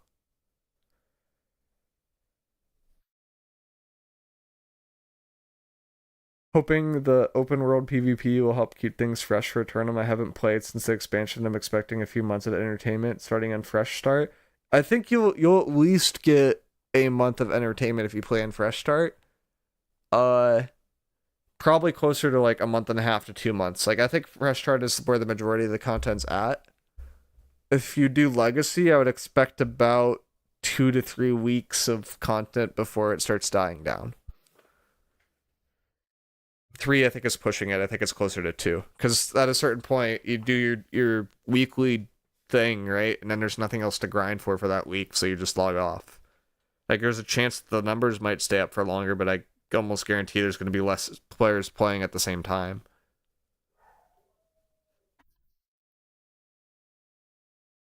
You see the video of the guy that put on a blindfold and won 3 duels without even watching? Yeah, yeah. Trick. We're all the PvPers are making fun of that because Trick's known to not be a very good PvPer from like the super hardcore PvP community. It was like if Trick could win blindfolded, imagine what we can do. It was like people got egos and they went all this stuff on him for like no reason, but it got kind of silly kind of fast. It's crazy that he's able to do that though.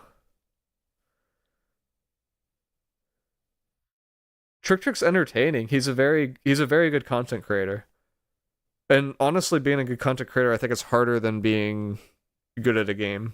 Like, there's a lot more people that are good at the game, are good at games, and being entertaining and good at games, or vice versa. Dude, you would love Elden Ring. Elden Ring is like almost too much for me. The game I've been playing a lot of recently is like Pokemon Unbound, which I don't know if you guys have heard of Pokemon Unbound, but it's It's probably the best Pokemon game I've ever played. But it's also like you need to know your shit if you're gonna like play the harder difficulties on that game. Like it's actually like intense. All the biggest New World streamers are just mid at the game, just entertaining. Yeah, for the most part, yeah. I mean, there's some exceptions to that. Like I think Willie is mildly entertaining, except when the PvP content's really, really good. He's just been mostly entertaining recently because he's been doing the drunk streams. Uh, but like most people are like way more entertaining to me. Like I am just like data dude. I don't really try to fake being the super entertaining. Like if I'm entertaining, I'm entertaining, but like I can't if I try to fake it, like I'm introverted. Like it's not gonna work out well for me. I've been playing watching baseball and watching football games instead of gaming. That's what I've been doing a lot of too. Especially because now we're hitting the playoff season and the Padres are actually in the playoffs for once, but I feel like they're not going to do super, super well this time. I think some people have like a lot of high hopes, but I don't know. Our mid game pitching is kind of bad, and our end game pitching is not amazing. Like Suarez has not been good recently, but like I don't know. Like that's been kind of fun. The football stuff's been kind of weird. I was just talking about Kristen McCaffrey earlier because he's like done. It seems like he's both his legs are messed up now, and he had one leg that was messed up before. It's kind of sad. Oreos or Royals? Uh, I don't follow either of those teams close enough to like give a good opinion on them. I think that the Phillies are likely going to win this year, but that's only based off us playing them, and they were just like crazy good.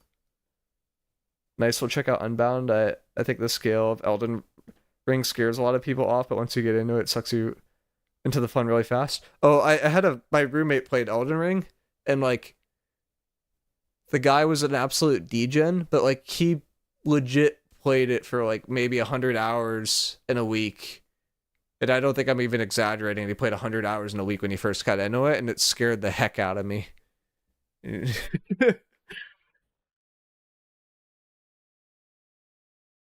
Phillies lose to the Diamondbacks and the NLCS again. Don't at me. I mean, they might, but they have. There's not a lot of teams that have like really, really elite pitching like the whole way through, and like kidding. And I feel like they somehow have that. Like the Dodgers aren't that scary to me for some reason. Like I think the Padres, if we like could have actually beat the Dodgers in a recent series if like we full tryharded, but I feel like we stopped tryharding like 2 games in. I don't know. I feel like the Dodgers are the only other team that people are like really thinking about because of Shohei Ohtani, but he's flashy, but he's not too bad if you don't throw it right down the middle. If you throw it right down the middle, the guy has a crazy home run percentage, but like on the edges, he's not as good. Like he's still really, really good, but he's not nearly as good as long as you don't throw it right down the middle. I don't think the Diamondbacks made the playoffs. Now we're getting really distracted. We're looking at baseball stuff.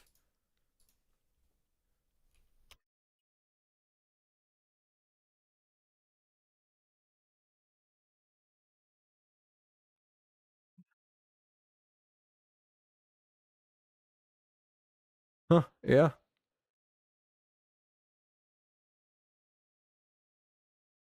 See them.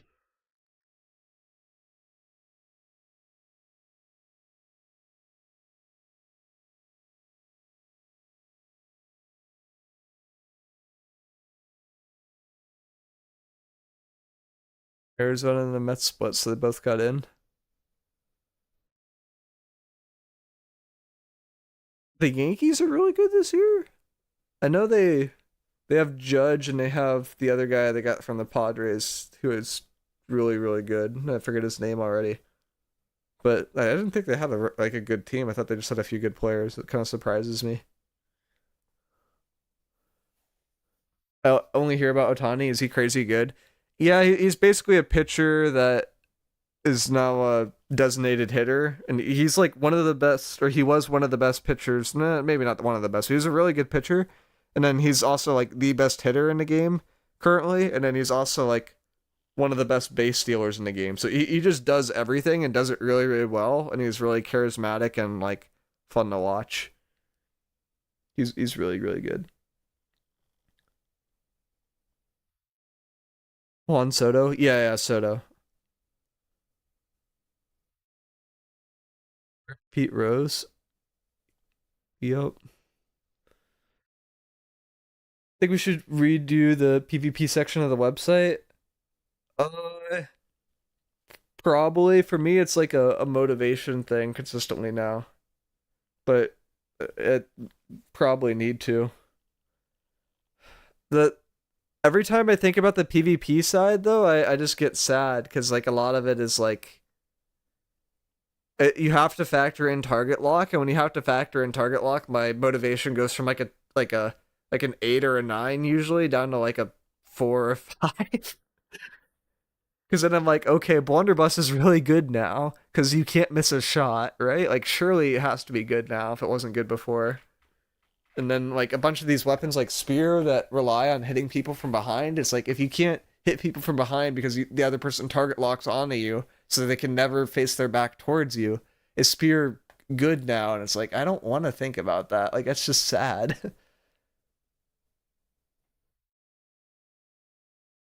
IG spike with target lock. You still have to press the button for when to detonate the spike, but it kind of works.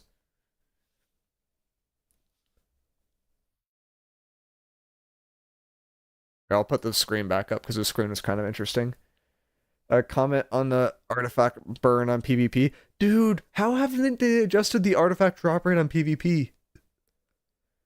It's crazy that they haven't adjusted the drop rate on PvP. Have you guys seen this? Like, it's legit impossible to get the PvP artifacts from like a new player perspective. Like, I think Unmoved is one of these, but you have like a 2 to 3% chance, I think, of getting a drop from like an artifact drop at each one of these checkpoints, and like that basically means you have no chance of getting an artifact to drop until you get to the very, very late stages of the PvP track. The PvP track reward is actually so dumb. So it literally, you can't get like half of the PvP artifacts. Oh, it's so frustrating. I think I don't have Nimble. Yeah, Nimble Coat's a really, really, really good one too. I don't think they're changing the PvP artifact thing too. Like from AGS's perspective, like the story here was artifacts were dropping like pretty frequently, but in the early game, but they weren't dropping as well in the late game. And then players complained about them not dropping as much in the late game, right? And then AGS and their wisdom decided to make artifacts harder to drop in the early game so that it felt like they were dropping more often in the late game. But then you run into a problem where like if you ever have like a newer character, you just can't get the PvP artifacts anymore. Like you actually have to play like maybe like I'm guessing you'd have to play about 500 hours. Maybe not 500, maybe like 300 to 400 hours of strictly PvP to even get one of these PvP artifacts. Like you need to get to like level 100 on the PvP track at a minimum, I think, to even have a good chance at one of these.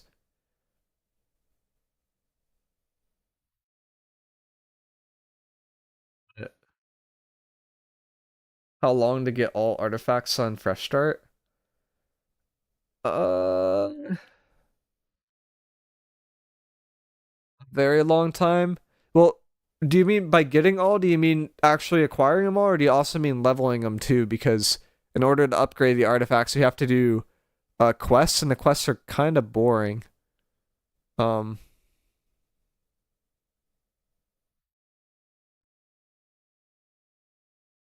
just kidding. Probably, I'd guess like 1,000-ish hours, and the majority of that would be towards the PvP side. Like if I had to guess. Like I'm guessing like in 1,000 hours, like five, well, maybe not 1,000, like maybe like 700 hours, and like over half of that would just be for the PvP artifacts, and then the others would be PvE oriented.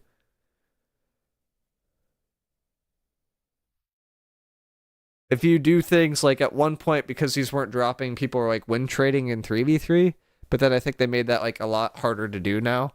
Um, so you can't just boost your level to get the artifacts. I think it makes it even harder. So like 10 weeks and like 70 hours of so like 70 hours a week. Yeah, it's gonna be very hard. Be done by the end of the year. I mean, there's a lot of artifacts. Like, we put together an artifact tier list. I forgot to upload it to YouTube. I might do that soon.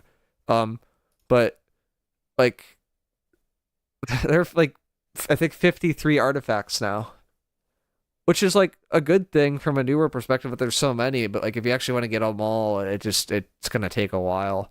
The one that really gets into you, or like it's really annoying, is if you have multiple characters and you have to grind for the same artifacts in every single character. Like some of these artifacts are like basically mandatory for PvP. Like Ankh is basically mandatory for high level PvP. Uh, and it's realistically not obtainable now. Like you can get it, but it's really, really difficult to get. So it's I don't know. Like it just doesn't feel good that like new players can't get access to some of these artifacts because of the way they changed some of these systems too.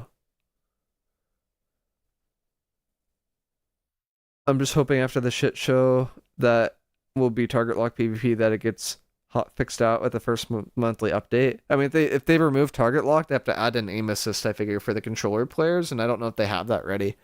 The only thing that they can do in a hot fix is they can disable target lock in certain game modes, which again, I think that they can't do that without having an alternative. Uh, like super easily. Wild that the high skill cap weapons are now essentially guaranteed hits, like hatchet, social distancing, guaranteed fire staff pillars, guaranteed BB hits, etc. Yeah, and that's the part that turns a lot of the people off, because the mechanical skill part of New World basically got removed. There's still some like animation cancel stuff that remains, but they're trying to move away from it. Controller needs aim lock though because it's too hard to aim quickly with controller. Yeah, like I think you need aim assist. I don't think you need aim lock. Like what I talked I think I talked about this like at one stream recently. But do I have my colors? Yeah, there's my colors. So like if I'm this player here and I'm trying to hit a target like up here and I'm currently aiming like here with target lock, like if yellow is my target lock, right? Like it will just aim like directly at this player versus like if this was aim assist, it might aim like somewhere in between, right? And I think aim assist is good, but I think target lock is bad. Like I think you have to aim like in the general direction and then like it will go to that player. It's not just like, hey, I lock onto this player and I'm gonna consistently aim at them forever. Like aim assist is so much better.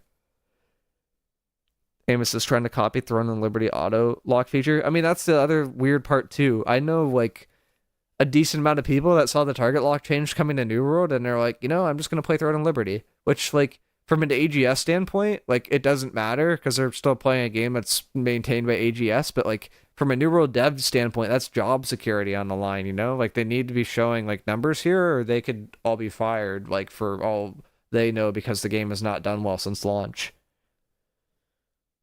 Like they effectively like they could be just a skeleton crew, and then they just try to milk the remaining parts of the game, like if it's not making money. So it's like that's the part that kind of scares me. It's like which I think the monetization stuff they're going with recently, transmog tokens will help a bit, but uh, I feel like they could have done so much better with monetizing this game. It's like kind of not been off to a great start there. Just hide behind a tank. I mean, yeah, you can do that. I mean, if you're hiding behind an object, I think it'll shoot the object too, and like stuff like that. But there's no way to like actively dodge stuff without pressing the shift key or blocking now. Aim assist needs buffing. They should add a re-add hit scan. If they add hit scan with target lock, that's like instantly like an actual GG's. Which is why I'm like worried about BB because BB is the only hit scan weapon in the game now. PvP aim lock isn't needed if their MMR is implemented correctly, though. Can't aim get lower MMR. Uh, yeah, that's true, but I think they're more so. Yeah, I mean that's true. I don't know if I have like a really counter argument to that. I think the main thing is that they want new console players to feel like they're on a relatively even playing field with the PC players, and this is a completely level playing field to the point where I think a lot of people are upset about this. But from like a super casual player perspective, this is like I guess kind of nice. Like I don't know, even when I was PvEing in New World, I didn't really like to use the target lock feature. Like to me, it just felt clunky. Like I don't like that, like the camera experience of it. Like I want to be able to like see my surroundings and like have peripheral vision and kind of like map out where I am in a room, not just be looking at one target at all times. But I think different people have different opinions on it.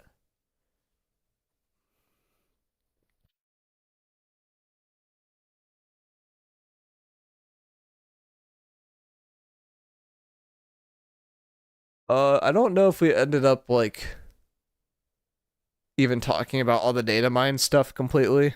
I think we did if like talked about it at a high level a few times, but the summary is that they're adding in the ability to, but like you have to have one healer per group in OPR. That's the big thing. Everything else is like a little bit smaller in terms of scale, but OPR seems like it's going to be in a pretty good spot.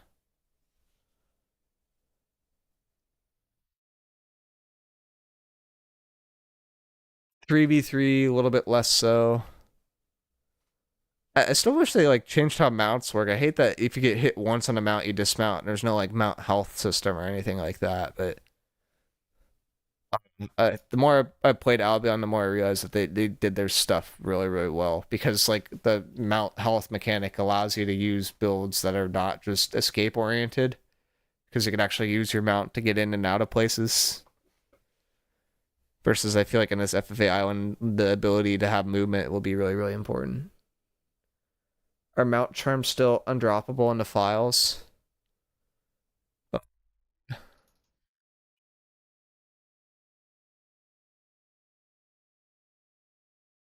Yeah.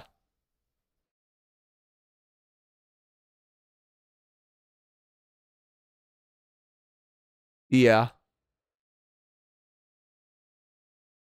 WAGS. Nice. They actually removed those? Oh my god, they actually removed them. What the fuck are they doing?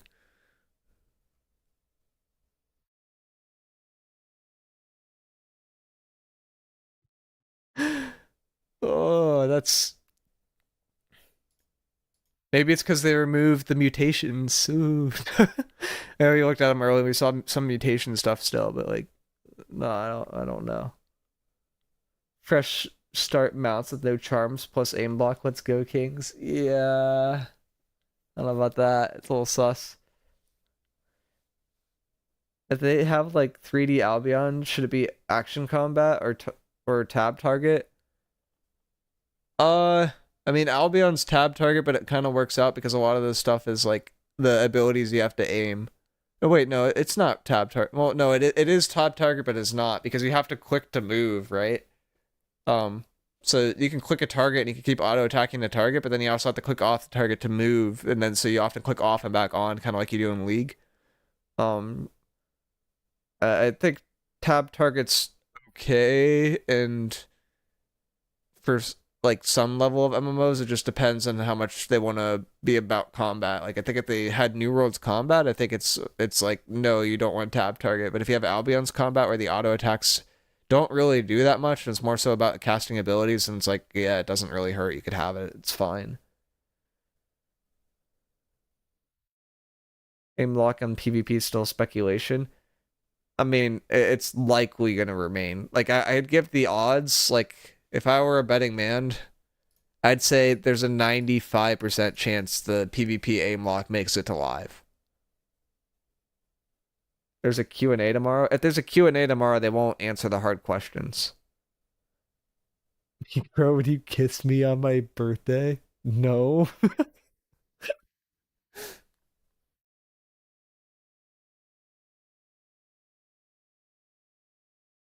don't kiss anyone on their birthday right now. Why would I kiss you?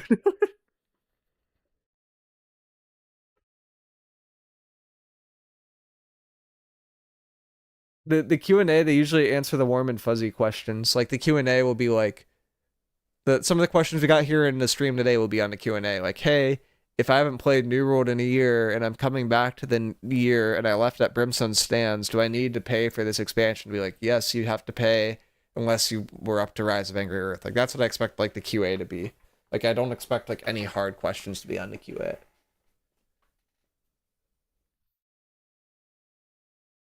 Like it is a question that they should answer, but I would just expect them not to. Some of the artifacts are literally pointless. Yeah, and they don't buff them, right? Like they haven't buffed some of those artifacts in like over a year, and it's kind of crazy.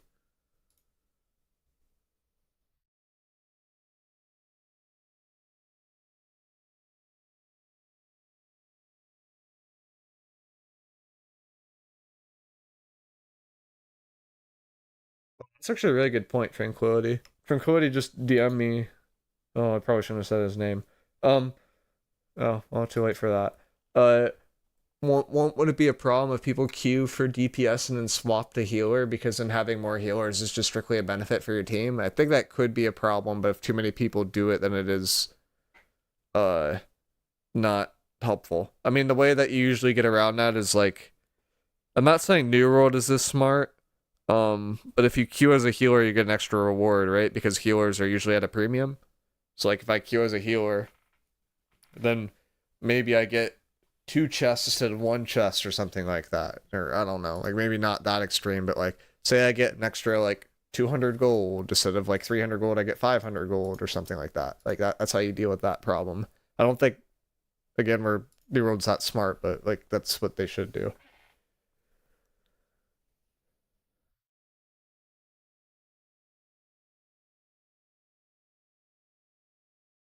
I don't know. What's the New World official Discord been like? Is it just people playing with the chat bot still?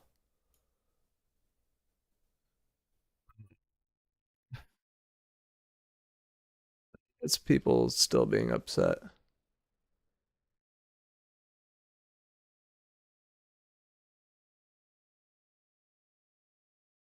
about aim lock and stuff. It's funny because people are still upset about like the target lock stuff, and like the majority of PvP players are literally banned from this Discord because they just put in a skull at one point when they like announced something that was like anti PvP, so they just banned all the PvP players from the Discord. It was really funny when it happened. I think I still have the GIF. Someone made a GIF of it. Let's see. Yeah, this GIF. Oh, does it exist still? Yeah. It's like everyone was just spamming skulls, and then you just started seeing them disappear, and those people just got banned over and over. It was so funny when that happened. Is the login to keep your character name still required? Yeah. I think you have to log in like once every 60 days or something like that, or maybe it's longer than that. But there was a time period.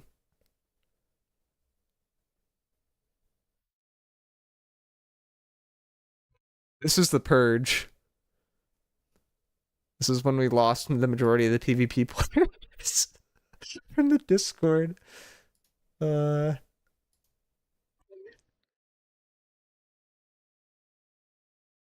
no, it's mostly new players and PvE ones. There's still a lot of people though.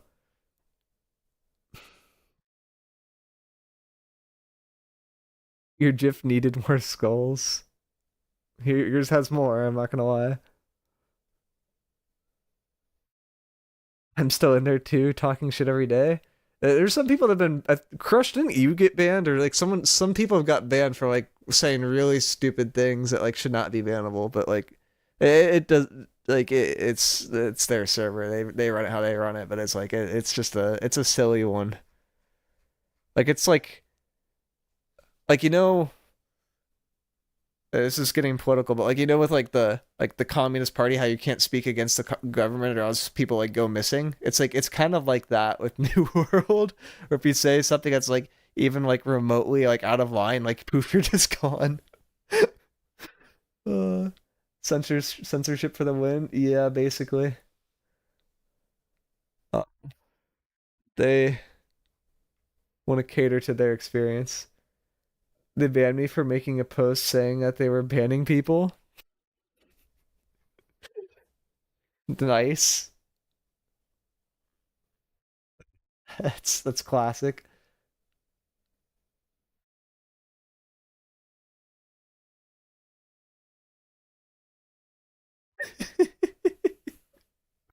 Yeah, I don't like using that word, but that is a common word to use in the New World community. So moving the dead team to Romania is fitting then. Uh, I think it's helpful for this dev team. Like I wouldn't say it for every dev team, but like for this dev team in particular, I think it's helpful. Yeah, like for the majority of like devs in America, I would say that an American dev would probably get like 1.5 to 3x the value of a dev that's overseas just by nature of like knowing the product better. But for New World, I feel like the current devs just like don't really understand the product to the point where they can leverage that. So then at that point, like it kind of makes sense to outsource it. If that makes sense. Like if you think about like your average grad or whatever that from a CS standpoint is probably making in California 130K per year, like maybe at the cheaper end, like maybe 110, like if they're CS oriented. And you compare that to hiring a dev overseas, it's making like 30 or 40K per year. Like if that, you could hire like three people for the price of one, and you're probably going to churn out more production with those three people too. It's a custom engine, right? So basically, you have to train people up anyway. Yeah, exactly. It's like, why waste the capital on people that will have to be trained up? Like, I don't think it makes sense for this game to completely go from a complete American standpoint. Like, I think that maybe some of the leadership could be in America, and then like some of the and the more of the grunt work could be done like in other spots, and that's been like a kind of a common industry in or common thing within CS industry now, and it's mostly because of salary inflation, I think. Like starting salaries at like FANG companies are like 300K or something like that. Like I think at Meta, like it's a level like the lowest level. And then you compare that to someone overseas that's making a tenth of that. It's like, why wouldn't I hire 10 people making a tenth of that? As long as we have like a decent managers, then it can work. Dude, I just wish we could have seen Dave at the helm. Yeah, I think Dave will get his chance. I just think Scott either needs to not be in charge of the next game, which is probably Lord of the Rings. Um, and it will be a little better. The thing is I feel like Katie has a bigger chance of being in charge of the next game than Dave, and that scares me. I don't think Katie's like god awful, but I still don't think she's great. Like I think she's okay, but it mostly just comes from like the context. Like I think Katie is just like a strict PvEer, which is fine, but then you need to like do something that you're good at and passionate about. I hope New World's action combat is the basis for the Lord of the Rings game. No way they moved away from action combat for a reason. I don't know what they're gonna do for Lord of the Rings. So it'll be a question for sure.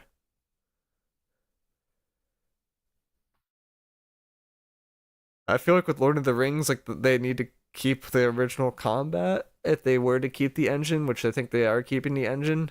Uh, and then you need to add in a lot of like automated testing because they don't have that now, and it's caused so many issues.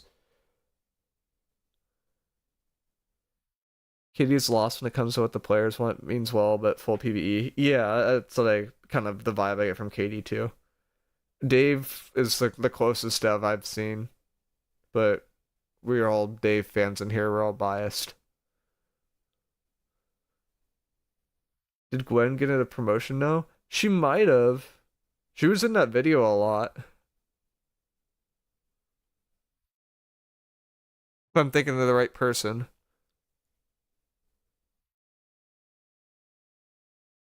Miko, I think they moved away from action combat because MMO and used to dislike it, plus it was too challenging.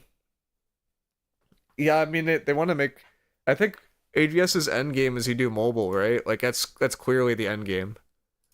And I don't blame them for it. I think mobile is like a really good platform if you want to leverage a large player base. Like mobile is the future. As much as people like don't want to think it is. Like there's a reason why Fortnite is going out right now and they're suing Apple, they're suing Google for all these Play Store things. They're making like literally billions of dollars per year. Like why would you not want to go to mobile? Like mobile just is where you want to be at a certain point. And if you want to go to mobile, like God, you really need tab tire, or else it gets really, really weird, really, really fast.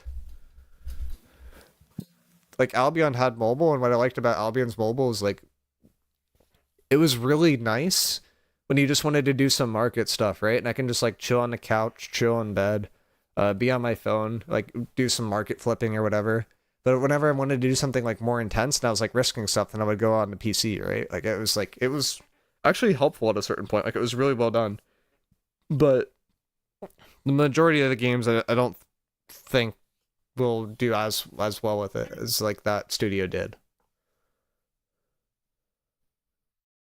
I can't say Albion action combat isn't viable when Elden Ring exists. Yeah, I mean Elden Ring is mostly just timings. Like Elden Ring is more of a dance. I always thought that New World should have a mobile app that just locks you in town. I mean, I think they could do something like that for New World, but like it's a completely different skill set, and I don't think they have a team to support it. Uh, but I think that's the a next step forward for AGS as a whole in terms of their own development. It's like you need to be able to make a game that could be done for PC, mobile, and console, and then you capitalize on all these audiences, and you somehow keep the versions in check to the and have somewhat consistent updates so that people are mildly entertained by it. And then eventually you make it pay to win to some capacity so that you just milk the living crap out of people and then uh you live happily ever after. um Hopefully they actually nail the cosmetics at some point, but I don't have like a lot of faith in them nailing the cosmetics.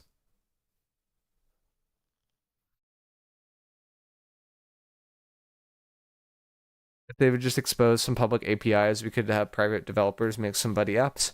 Oh yeah, 100%. Uh with Albion, they just allow you to do whatever they want to the game as long as that you don't modify any of the files. So people made a bunch of third-party stuff for it. Like it's actually crazy. Like let me look this up. Like I made a third-party thing for Albion. Like I don't know if I showed this at one point, but it was like really really briefly.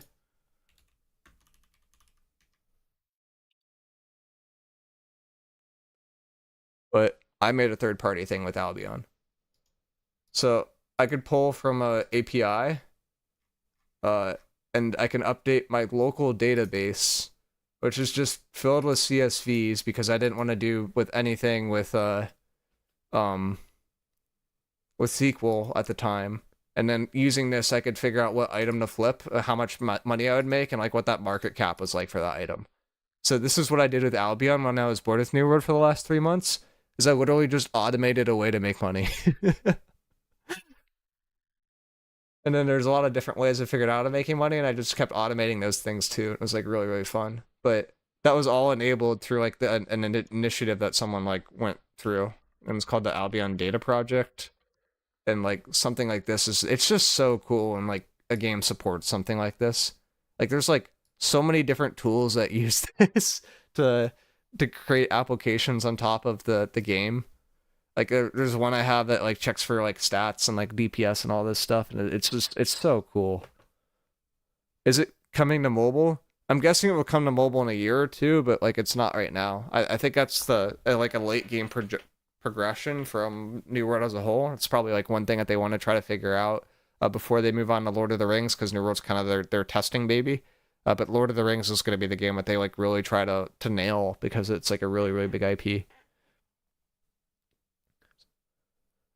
I actually heard of someone that uses Creed boots, by the way, stand out. I don't know why they use it personally, because that to me it like that doesn't make sense to like just want burst damage for 4 seconds, and if you haven't hit a target within 20 seconds, like to me that's like or like 25 seconds of base damage increase. You haven't hit a target within a certain period of time. Like to me that's not really sexy sounding, but to some people it's good, which surprises me because I think I rated it like really poorly on my tier list. Devs still didn't learn from Skyrim's big success, making it moddable and giving players the necessary tools. I mean, it happened with Overwatch too, right? Like, there were some senior devs within Overwatch, and like, there were two of the devs that got permission to just go create whatever the heck they wanted, and they created the workshop. And the workshop now has like almost as much population as the normal queues within Overwatch itself. Like, if not like more, because like when the times that you're spending in queue, you're always in the workshop doing something. And like that was just two senior devs that are like, we should give something back to community and let them make stuff because we can't create everything that they'll want. And it's just like so cool. By the way, Miko, are you pointing a try Path of Exile 2? You should. I think I want to try it. I also want to try Thorn and Liberty, but I don't think I'm gonna get into Throne and Liberty. I said Thorn. Um, I don't see myself liking the art style of that game at all, which I think a few people pointed out, but it's not just me. But it's K or like Korean MMOs don't really do it for me. Do you know where Neuro database aggregates their server numbers? It's based off a model based off of historical trends and Steam. Uh, like I imagine it's been modified a bit, but the first model was based off of historical trends and Steam data, which is why it looks so linear. Thorn and Liberty is already dying. Yeah, I'm not super surprised. But like it's gonna be like New World where it gets down to like a stable an MMO is not dead if it's at a 10k consistent population. That's the weird part about MMOs. Like an MMO's dead when it's sub 2,000 on and or maybe sub 5,000. Like New World right now, I would consider to be a dead MMO. But most of them aren't dead. Like New World's dead when you're in Windsward on the most popular server, which you can't even tell is the most popular server anymore, and you don't see anyone around. No queuable PvP is a huge L -3s. I don't see Thorn and Liberty being that interesting. Yeah, I mean, people are mostly playing it because they don't like where New World's going in terms of progression, and they haven't moved on to other genres.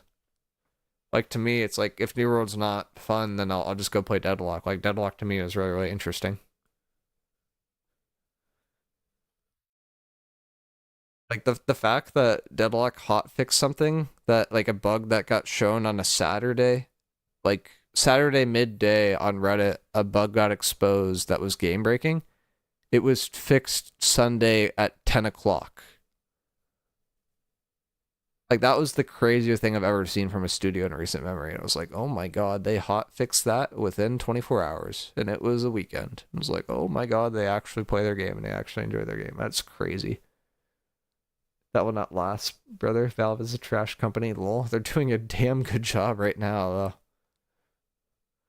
Cubo Practice Wars in New World yet? No. The devs have like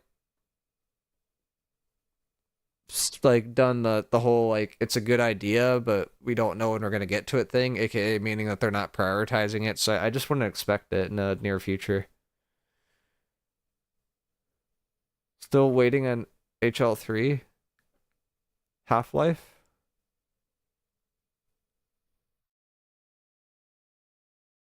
I never got super into the Half-Life stuff, but I know it was the very popular. Like, I have like a coworker at work that's like really into it. CS is their mega cash cow and it's been basically abandoned for the past year. They don't have integrity as developers. I mean, uh,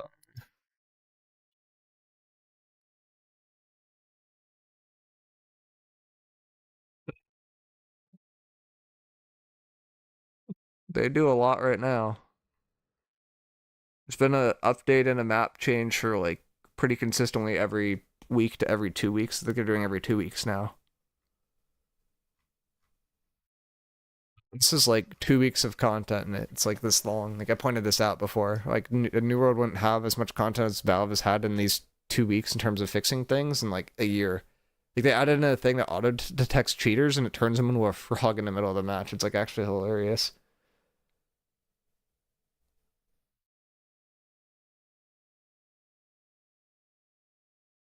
Valve doesn't even need to be a dev studio. They have a source engine plus Steam itself. That's true. They got their revenue. They want to.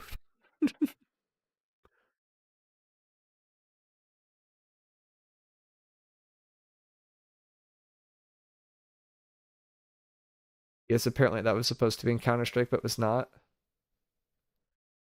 I know I saw a lot of like stuff about like CS2 and how the tracking isn't like linear. Like if you repeat the same movement patterns on the CS2 engine, like it doesn't pan out the same as it does for CS1, and it's kind of weird. Like it's not strictly an improvement. They actually changed some of the fundamental mechanics, and some people were kind of upset about that.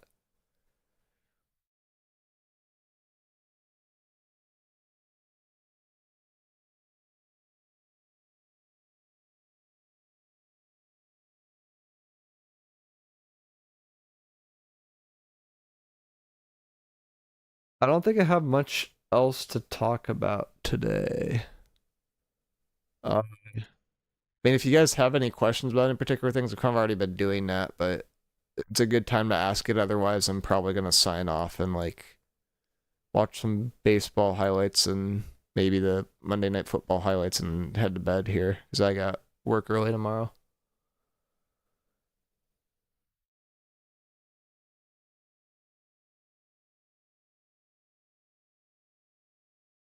When do you guys think we will get there's content roadmap for 2024, but wait till 2025? Oh, that's already happening. I've already been leaked that from the NDA Discord where well, no, that wasn't even from the NDA Discord. That was like one of the spots where I was told that. And then like there's also a news article, like an exclusive interview that's public that came out that the devs said that they're gonna wait to see what console players like to play before they put out a roadmap for this year. Which basically means there is no direct roadmap and they're gonna kind of wing it again. Are we correct to assume that no news on aim lock equals aim lock is going to live? I think so. That's where I would assume it. Like from what I have heard, if they don't address it in the Q&A video tomorrow, which I'd give it, I'd say it's very, very likely that they're not going to address this in the Q&A video tomorrow. There's like a 95% chance that the aim lock slash target lock slash aimbot, whatever you want to call it, is going to come alive. Is it worth going back to New World? Uh,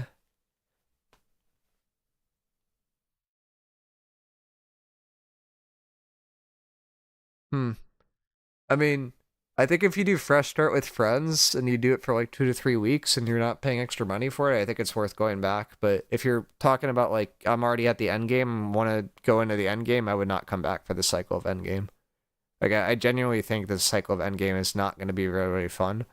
Like unless you just want to queue OPR and you're actually happy that you have like a healer on your team, I wouldn't come back. That's my opinion on it. NDA Discord, yeah, it's a private thing from AGS. How many months without new content do you estimate? About a year. Usually the New World cycles is they put out content once per year. And then they have recycled events that have happened every year that they are not planning to change from pictures that have been shown.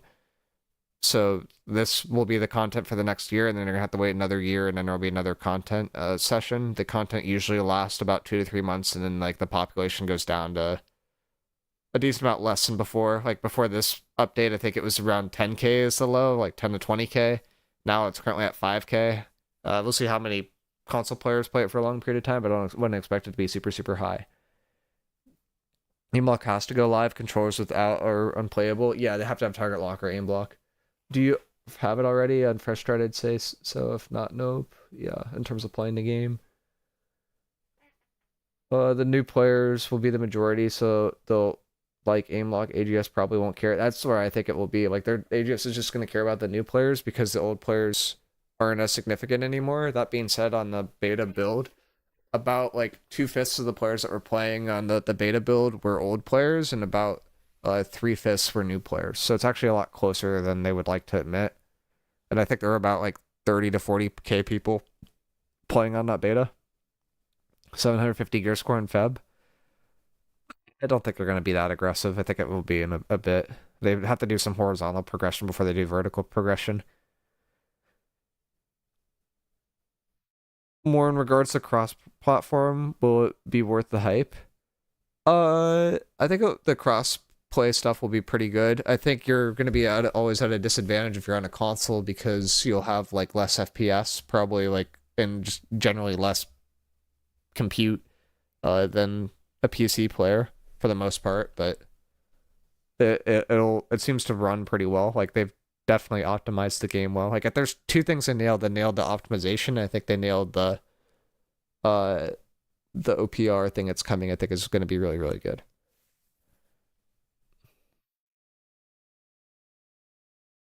The only hope is that they develop a new aim assist to replace it for controller only. Yeah, but it's like also like I don't think that they had time to develop aim assist. There's some people that like have pointed out, like I think Finch pointed this out in my Discord, or it might have been one of the guys in Neuro Database Discord. I feel like I'm not giving credit where it's due. But there's like a magnetism feature with the aim lock, which we think is like basically like kind of like aim assist, and they could tune that, and if that works, they could like kind of artificially create an aim assist. But we're reading off a surface level variable. We don't really understand how things work there. What OPR thing do you mean exactly? Just with the group matchmaking? Yeah, they added one healer as at a minimum to OPR per OPR group. Yo, Dusty, what's going on, Dusty? Thing, I'm like, I feel like I usually do this to other people, or like I'm wrapping up, and then like I host someone else, and then they say they're wrapping up. We kind of messed up. I messed up the timing there.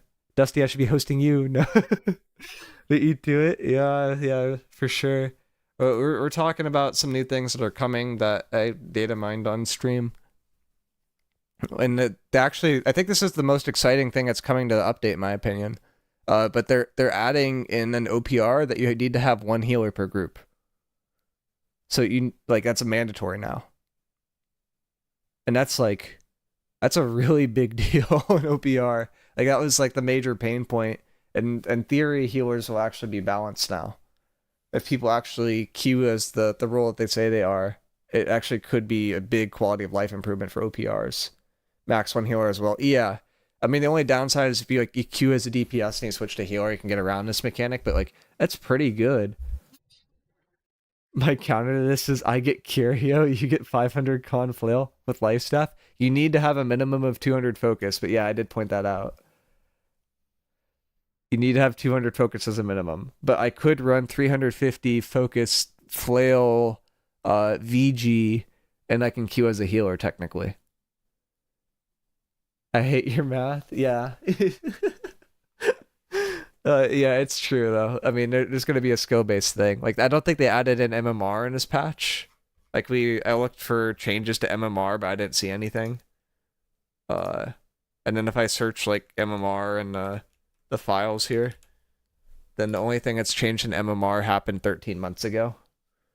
So I don't think we're getting MMR yet. We are getting like some matchmaking features, but we're not quite there yet. Melee already has extreme magnetism, while that they think people need more than that. Like you have to aim 90 degrees in the right direction. I want you to tell chat I feel test I feel test shit. If you want math, go see Micro. Yeah, yeah, that's fair. The field testing is like a lot easier.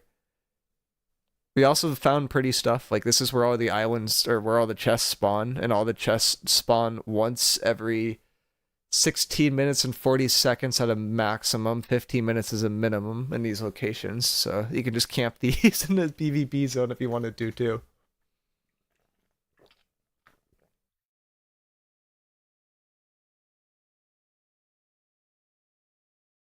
On a team on the island with me in day one, dude, you'll actually get banned. You'll be like that guy that like cheated on the Genesis mutation and he got banned from New World for like a week because he put it on Twitch. Um, it'd be fun to do it with an alt account, but I only have one account. I don't know if I'd do that on my main account on day one. Like if I did it, I would need to do it off stream. But no.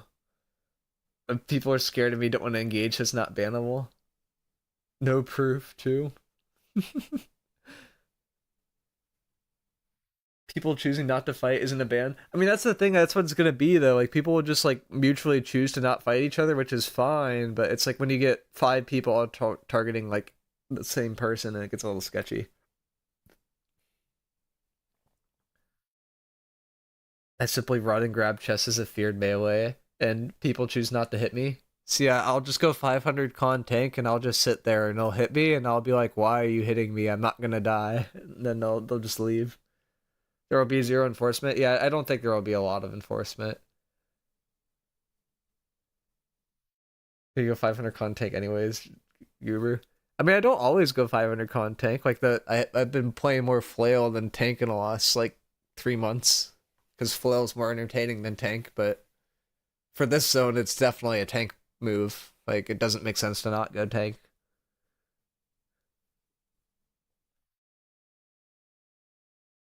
Katie said no collusion though. Yeah, that's gonna be such cap. Like I would so happily be wrong about people like not actually teaming on this island, but like, oh my god, people are totally gonna team on this island. Flail's no new bruiser, have fun. True, no more con. 300 con is gone. All the melee players are just gonna use the hammer now. You guys don't you get to use great axe anymore, only the hammer. No more mauler stacks for you. Go fresh start or stay on legacy servers? I would 100% do fresh. Uh if you don't mind like the weekly content gap and only want content for like maybe 5 hours a week, like you could stay legacy. But if you want like new meaningful content, like 100% go fresh. Like the content is the early game now. The mid and late game is like I wouldn't even argue as content. Like the raid is like okay, but they got rid of mutation, so like you have a give and take there because mutations don't drop endgame gear anymore. The PvP island feels like kind of half-assed, to be honest. Like it doesn't feel like it's gonna be amazing. Happy will be wrong about that, but that's what I've seen so far. Fresh gives them time to possibly fix shit. That too, like you have a little bit of a barrier there. I'm very happy that FFA Island is gonna get SNS tank nerfed. I mean, that's what I'm saying. We talked about that today. Or like the FFA Island is what's gonna finally get tanks nerfed. Because everyone's just gonna go 500 con tank in PvE if not want to fight people. The NPC really died for AGS. They'll release it as a new console game. Shit on the existing content and events and then repeat the same cycle as he said, full circle. I mean, it's free money for them. I don't blame them. Like the next smart move is to go to mobile. Like right, you just keep going to different emerging markets, but eventually you run out of markets to tap into, and then you're kind of in a weird spot where you've already lost all your chances, and then you have to like rebrand the game basically, which they already kind of did, but everyone called them out on this one. This FFA zone has many flaws. You could easily tell how little thought it has from the perspective of a PC player, but you're already used to it. But for console players, it's something new and they couldn't tolerate it more. Yeah, one raid a week, log off, great endgame AGS. It's basically what it is. It's the one raid a week and then log off, which in Destiny is like, it's worked out pretty well, right? But if you think about Destiny and what they do for every week, you have the raid, right? So you have your one raid, and then you have a hard raid or something like that, and then you have your nightmare nightfall, and then you have like you have weekly content, but there's a large stretch of like weekly content in Destiny that you can do. So it's time gated, but there's like maybe 5 or 6 activities that you could do a week, so there's actually enough content to stretch the whole week. And Destiny's like 10 years old and solved this problem already. Static chest spawns was a bad idea for FFA. Should be a rare harvesting drop that should not drop on death. Match should though. Yeah, it's gonna be though. Log on, do dailies, log off. Yeah, basically that's where it's gonna sit. It's gonna be a game where people play it for a little bit and then they kind of run out of stuff to do. I mean, that being said, if you're an OPR player, like you could still queue the living crap out of OPR. Like OPR is still a decent game mode that's existed since day one. Not perfect, but probably the best endgame content New World has. Gonna be real funny watching a 500 con heavy tanks running with the new artifact greatsword to get up to 40% haste in the FFA zone. Yep, you could do that and just zoom around. I'm probably just gonna go SNS Rapier though. I think SNS Rapier is better because you could run a 75 gear score Rapier and it become even more tanky, right? Like I assume Dusty's already talked to you guys about that, but that gear score bug still exists. So dropping your gear score still makes you tankier, makes you do more damage, the old shebang.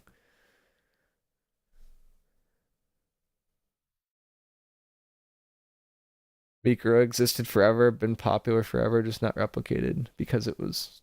Yeah, I mean, yeah, the gear score bugs just, it's been around since like launch. It's just, it wasn't something that people really thought about, and until, well, internal people thought about it and brought it up to AGS. They did nothing about it. And then PvPers discovered it. By that, I mean Jordan mostly discovered it. And then I looked at it too and validated it with him.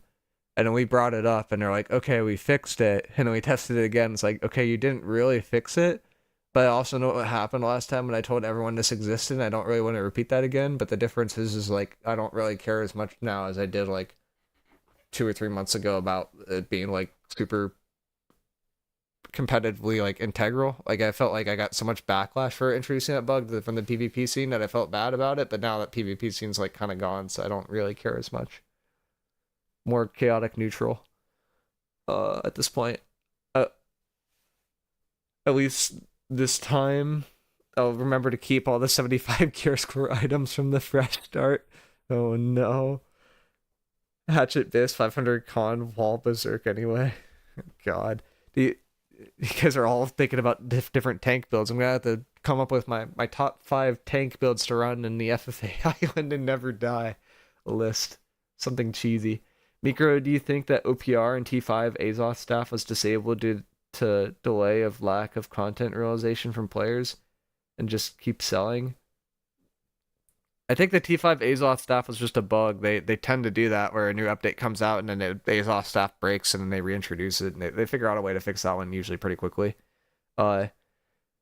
OPR being like, I mean, that build capped at level 30 and that was just really sus that they didn't want to test the end game at all, but I think they realized they didn't have much of an end game, so they wanted to keep everyone into the early game zone.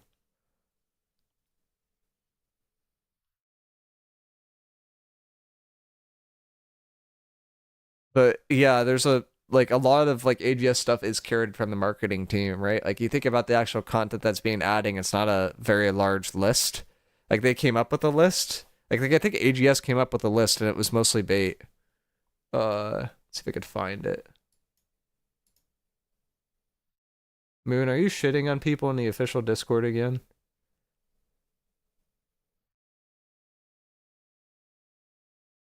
I saw you in there. Actually, it might be. It's this one, I think. Like, they have a list of stuff they added here. Like, oh, we added in new artifacts. It's like 6 or 7 new artifacts. Like, it's not much. They add in this, like, new reward track. Okay, that's nothing. They added repeatable soul trials. Like, this is technically content. Up-leveled the Samward gear and rewards. Like, that's content, but it's barely content. Up-leveled hatchery gear and rewards. This isn't endgame content. Swimming is not content, as much as people want to say it's content. Which I think the devs tried to say at 1.2. And new cinematic storytelling is content. Crossplay is content. Cross-world arenas is content, but this shouldn't be content. Like, this should have been added forever ago. A new starting experience. This is barely new. It's actually like very similar to where it was before. Like it's a bit new, but like the most of the quality of life stuff there happened within the last year. Quality of life improvements and balance. Okay, that's not really content. Performance optimizations, that is content. Fresh start worlds is not content. Enhanced controller support. This is barely content. I wouldn't really count as content. Player archetypes is technically content, but this is like the most bland clickbait form of content that's ever existed in New World's history. Combat improvements, stagger PvE enemies. Yeah, hell no, that's just bait. Gear score increase to 725. So like you look at this, right? Now like I think this is like 5 or 6 things that they actually changed that's like actually content. And it's like everything else just to me doesn't really feel like stuff that they actually added. Where's the best season pass farming spot? Usually it's gosh, I don't know. I don't actually level up the season pass stuff as that much. I don't usually care enough, but it's just doing like PvE stuff. Mostly in the new zone's been good recently. How many PC players will chip in for the season pass? I mean, there's some artifacts there, but I don't know. It depends how much people really want those. Necro gear score increase would have been significant content if it allowed dark matter gear score upgrading. Yeah, if you could upgrade your old gear to new gear, that could be content, but like as it stands, like it's very hard to get non-magnify gear in the end game to the point where it's going to create another magnify drama situation, which is wonderful because we know how that panned out last time. And then the other gear that you could actually craft that isn't magnify based is like locked to its primary stat. So you can't get a focus rapier anymore. You can't get a int rapier anymore. You can only get a dex rapier for some reason. Like you can't get a dex hatchet. You can only get a strength hatchet. And it's like, that doesn't really make sense to me. Can you really count performance optimization as content? It takes a lot of time, and considering some people were getting like 1.5 to 2x FPS in similar situations, I'd still count it as content, but yeah, you could argue it's not content.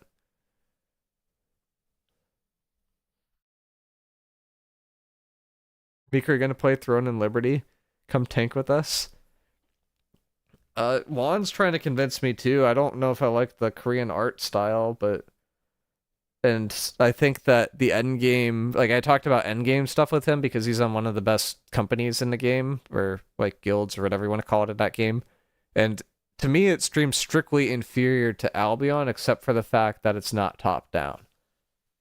And that's the opinion that a lot of the Albion's players got too. Like, uh, I could leak some of the Albion stuff, but not fully. Uh, Let's see. Let me go to announcements. No, call to arms. Oh, they stopped using the sheet. That's funny because people are overriding the sheet consistently.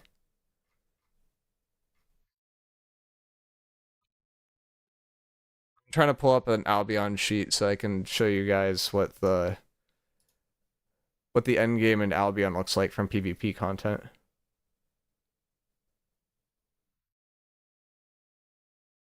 Kool-Aid sign up sheet. There we go. Okay. So this is what PvP content. No, that's not a great example. This is a good example of what PvP content in Albion looks like at the end game. So the main thing to take away here is like look at how many builds are being played. So all the red ones are DPS, all the yellow ones are supports, all the black ones are tanks, all the purple ones are healers, and all the orange ones are battle mounts. And like you don't see a lot of the same builds except for DPS because the best DPS builds tend to be the ones that are meta and you just spam a bunch of them. But like everything else is like unique utility that's like different. Like every single support is playing basically a different thing. Like there's an offensive locus, there's a defensive locus. Like both those are different. Like Oathkeepers is kind of the same, but like there's so many different weapons in this game, and every single one has like a unique role that's built for a certain thing. Like Locust is an anti-CC role, for example, and there's not an anti-CC role in Throne and Liberty. So like ZVZ fights in Throne and Liberty are viewed as inferior to Albion because there's less skill depth. Also in Throne and Liberty, like every player is like worth roughly 3 of these players in Albion. So it's just like inherently less content. like in terms of like an Endgame. Yo, Chips, thank you so much. Dang, I appreciate it, man, and welcome everybody to the Crow community. You guys have access to weird Crow emotes that I made from a while ago, including Crow Bent, just my favorite. But deserved, homie. I appreciate it, man. But it's like this is like a different level of content, right? Like if I compare this to like a New World sign up list, like you'll just see a bunch of spamming the same builds, which is why like New World Endgame is like ZVZ is viewed as worse. And Throne and Liberty is like very similar, where it's like a lot of spamming the same builds. Like it's not as there's not as much depth in those games as there is in Albion. And that's the part with Albion where it's like you play that game and it's like, oh my god, this game does 90% of stuff right and New World does 20% of stuff right. And it's like it's so weird to play the game, but the top down aspect is the main part that like drives people away. And for reference, I'm pretty sure my company right now in this game is top 10 NNA, and we're in the second best alliance. So it's not like the highest try hard company in the game, but like we're very very good for small scale. And like large scale in this game is 100v100. It's like it's kind of crazy, but the small mid scale is like kind of where it's at. Yeah, Throne and Liberty combat is quite simple and has pretty much no skill. It will probably evolve to in focus parties optimizing focus. I guess that's some skill. I guess is Albion tab target. It is, but it's like if you tap on a person, then you can't move, right? Because it's you have to click to move. So you like click a person and you click back to move. So it's honestly like you're not really using the tab target in PvP at the end game. And your autos don't really do damage. It actually griefs as a support player to use your autos on people because autoing someone gives them passive damage resistance, which is how they use to reduce the potency of like high or like large zergs. So like one strategy is actually to use like a smaller zerg, like 10 to 20 people, and a 10 to 20 people person zerg will do more damage to like a 100-person zerg than a 100-person zerg will to the 10 to 20, but the 100-person zerg will have more utility and more players, so it kind of balances out. So people use like small groups to do more damage in certain situations. So it's just like there's all this like in-depth stuff about numbers, and the main gripe I think is that the numbers aren't completely balanced, and in some aspects it doesn't really feel fair, but there's advantages and disadvantages to having higher or lower skill numbers. But I don't know. They stole a bunch of stuff from Albion, which is why I bring it up. Like let's see if I could do this today. So we tried pulling up a missed example in Albion the other day, and it didn't really work out that well. But I wanted to show people what the mists look like from an Albion perspective. See it. Yeah, this is an example. No, it's not the mist. This is a different area. And this because this is like what they're stealing from Albion basically. If I go to categories, I can find it here.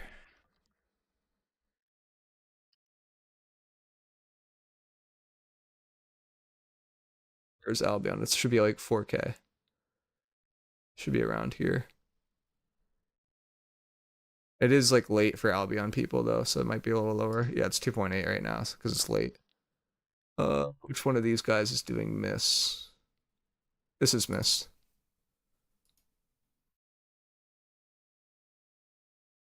So I could show you guys after the ad, but what Albion does in the miss is they basically make it so you can't identify other players, and that's how they balance a lot of it. Versus in New World, it's like very very easy to see who's who, and I'd say miss is like the premium endgame content for Albion. So like there's PvEing in this. I don't know why it's overlapping at the bottom part of my screen. Let me try clicking this button instead. Getting rid of the chat. There we go. So there's PvEing in Endgame in here, but basically you run around. It's its own area. You can see this guy's name right here. This guy's name on other people's screens will be Mysterious Stranger. They can't identify any of the transmog stuff that he's working, and it's all instance. So it's basically pure RNG in terms of like where you're at. And I could show you guys if he opens up the map again, if I pause it at the right time, that the map is like you can go out in any direction, like north, west, south, east, like it doesn't matter. versus in New World, you can only go in and out from the east direction, right? Like you have to go in and out from that one spot, which inherently makes it so that you can get in and out a lot better. Like it's just a more polished version of what New World's trying to do, to be honest. And this came out like 7 years ago. This place is instance when you teleport in as well, though, too, no? Yeah, it is. So it's instance when you teleport in, so you can't group up with other people as well. It's like what do you see from his like combat? Like, would you say this is tab target if he's walking around with movement and he's clicking back on the mob? Like, it is tab target, but it's like it's barely tab target because it's like it's basically leagues targeting the system. But this guy's just doing the PvE. He's not actually fighting people. But if he dies, and he loses all of his stuff, which is how Albion balances stuff out. So it's often better to not take like high-end gear. Like this guy is actually doing a really bad job from his PvE perspective because he's using all of his abilities, and you often want to try to keep as many of those in case you get ambushed so you could escape. But yeah. That's too complex for New World does. I mean, that's what I'm saying. Like, it's just not there. So like if I pause here, like you can see all the exits, right? So there's an exit here, there's an exit here, there's an exit here, and there's an exit here. And there's also a portal that goes to a random area. So like you have 5 different ways out. They're all in different directions, so you can't camp it. No one has any identifiable features. You have different hot zones, basically, where if you kill mobs in these zones, and you can open up a chest and gain rewards. So that encourages people to go to an area if they want higher risk loot. And then there's a bunch of random activities that spawn in here throughout. So it's like, I don't know, to me, this is just like better content. And then there's like a bunch of different resources that spawn here too that are kind of like more rare to get as well. So they did a good job balancing this. That's the difference. People want open world, but that does not facilitate fair gameplay environments. Yeah, basically. That's the difference between open world and instance, right? Open world does not have fair gameplay. Instance has fair gameplay. That's why Albion has the Mist as an instance game mode, but they have also open world game modes that are a lot less fair. So they kind of balance each other out, but I don't know. That's like my brief rundown of like what the Mists are and like how Albion kind of does it better since nothing is super identifiable. Like you even see like they have built-in stuff if you stream too where they don't show where you're at so people can't stream snipe you and grief you, which is amazing. But I don't know. They do a lot in that game. They kind of found a way to go above and beyond.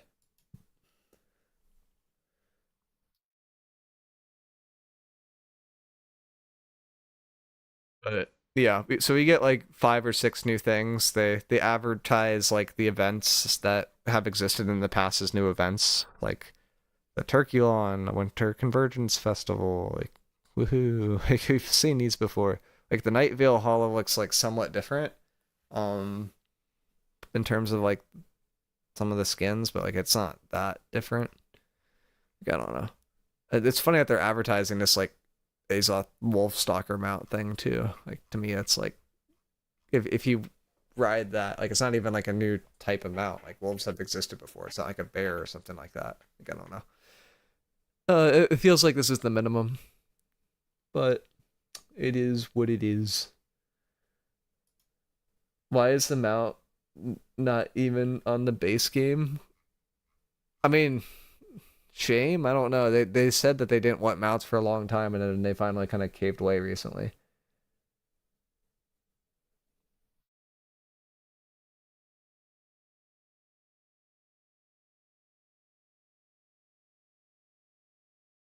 Gosh, the other fun part that Albion has too, which sounds awful, but New World should totally do this since they added in mounts, is they have a system where um all the different trade posts have different prices for a bunch of like items there. So it encourages you to like basically transport items and ride from town to town, and you can make money that way, and it makes the world feel so much more dynamic because there's a different market for every single place. That being said, if they were to do that, there'd be a few markets like Weaver's Fen that are like completely dead. But then if like that market's like kind of dead, then like you can transport stuff to Weaver's Fen and then charge a higher price, and then people that go there would just have to pay the higher price. So it's like it encourages like merchants too. Like they added so many different play styles in that game, and it's like so cool like what they did. I'm not gonna lie, I'm like like a geek for Albion devs. Like I feel like they nailed 90% of their game and like 10% they didn't do as well on, and New World's like the opposite. And that's like after getting past the honeymoon period too. Like that's after playing for like 3 to 4 months.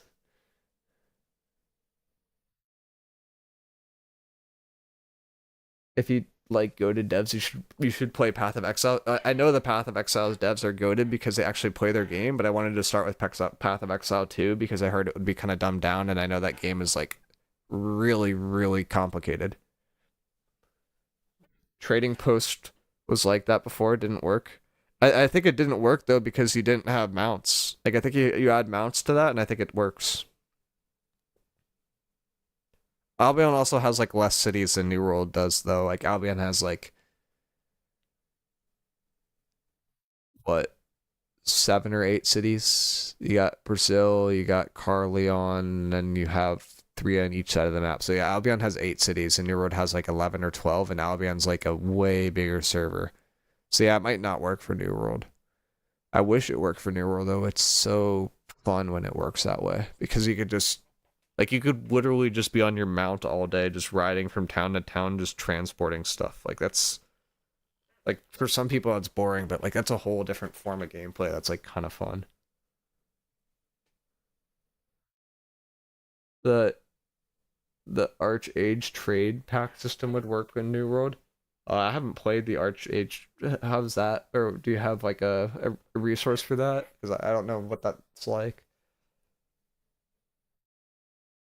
No mounts and very few spirit shrines before. Yeah. After mount, you didn't need as many shrines. Yeah, they added more shrines and the mounts, which is like kind of a weird thing. And now it feels like you're not really as engaged with the world. But riding around with the mount is like really really interesting.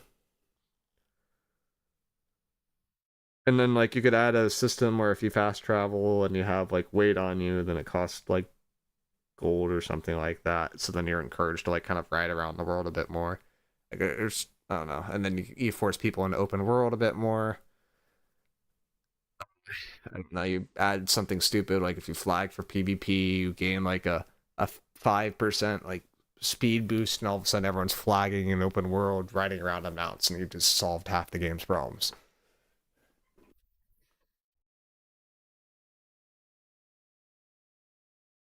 I mean, they forget about PC players have been working on this new update for the last months and already confirmed that they have no plans for the future. As you can see, how they will relaunch the existing content and events while sitting on it. In a few words, this game is for console players now. I think that's the common viewpoint.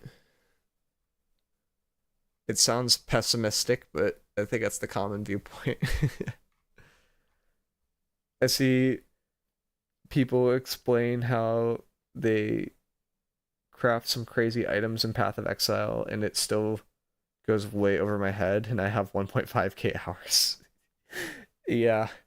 I've seen like the end game in Path of Exile though, the only thing I don't like about it is it becomes like an APM game.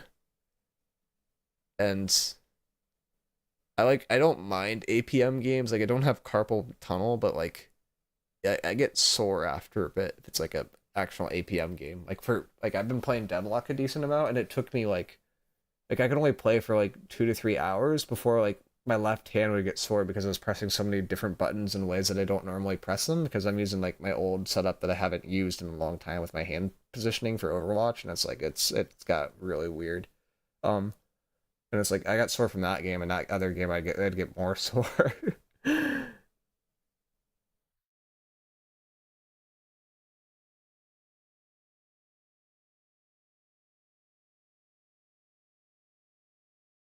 I see how people explain how they can craft. Wait, I already read that. You just load into a map and then click towards the end and everything dies. Yeah. I mean, I've watched gameplay of it. Like, there's a guy on my, a guy that I'm like pretty good friends with. Well, I haven't talked to in a bit, but we were good friends at the time, and I imagine like we'd still hang out or whatever. But he played a lot of Path of Exile, and I watched him play, and I was like, this looks like a really good game to play if you have ADHD. And if you don't have ADHD, I don't know if it's a good game to play. Um, but there's a lot of games that are like that.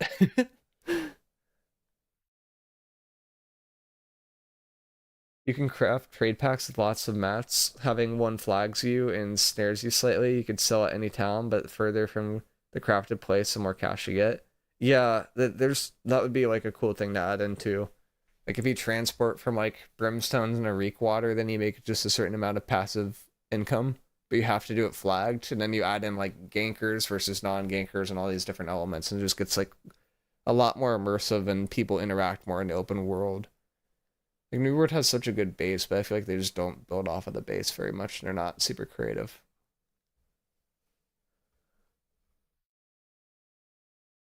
Played an ADHD build this league, and it was a lot more fun than the zero button build I played last league. uh, it's good. It's good.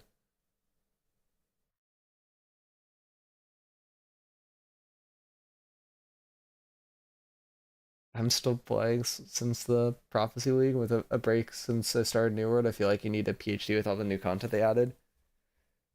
I mean, yeah, I mean that's the other fun part too. If you look at New World as a seasonal game, like it's hard to like hate on it as much too. Like you, I mean, it sounds sad, but you have to lower your expectations. If you lower your expectations, the game's not that bad. Like if I expect the new content to last me 2 weeks and it happens for 3 weeks, and like, hey, it's like 50% longer than I expected, you know?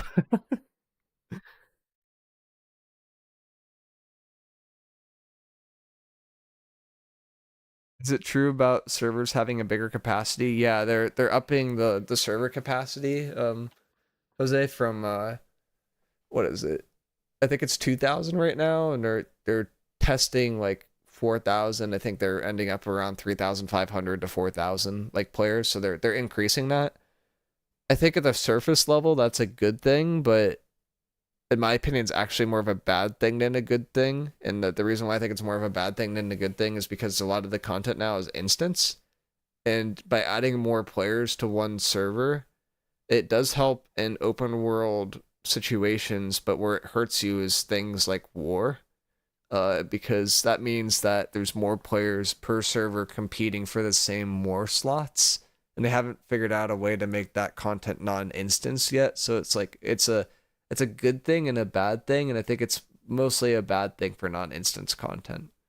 It will be interesting to see how the PvP like area works, like the island, because they're gonna have more players fighting for the same amount of resources now, right? And the same thing with all around like the world, and it's harder to transfer between servers now. So I think that will end up driving prices up for things in general. Yeah, I'm just gonna have fun leveling while flagged, and game will be a bust. I mean, leveling up all flags, it's fun in games until you get someone that's like over leveled and they attack you, but it is fun.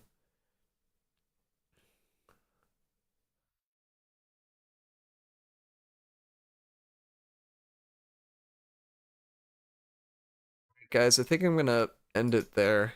Uh, I have work early tomorrow, and I probably stayed up too late already, but it's been fun.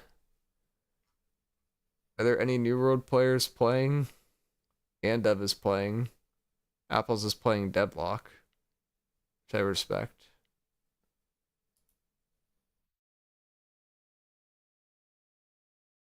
Andev hasn't got 200 wars? Poking my way to 200? Andev's been he still plays the game really actively. I'm like kind of surprised. Like I think he still likes the game a lot, but which is good. I'll host Andev then, for the Twitch people. Or should be free to enter and everyone in the faction. I mean, it's all fun and games until you have territory on the line, and then you want the best players. If they keep the stagger that if they keep the stagger that blocking dodging, do you think light players are dead? Uh, I think light will be in a worse spot, but light will still be fine because it has a lot of movement to get out of situations. It seems like they're kind of toning it down a bit though, from what I saw. All right, guys, peace. Have a good night.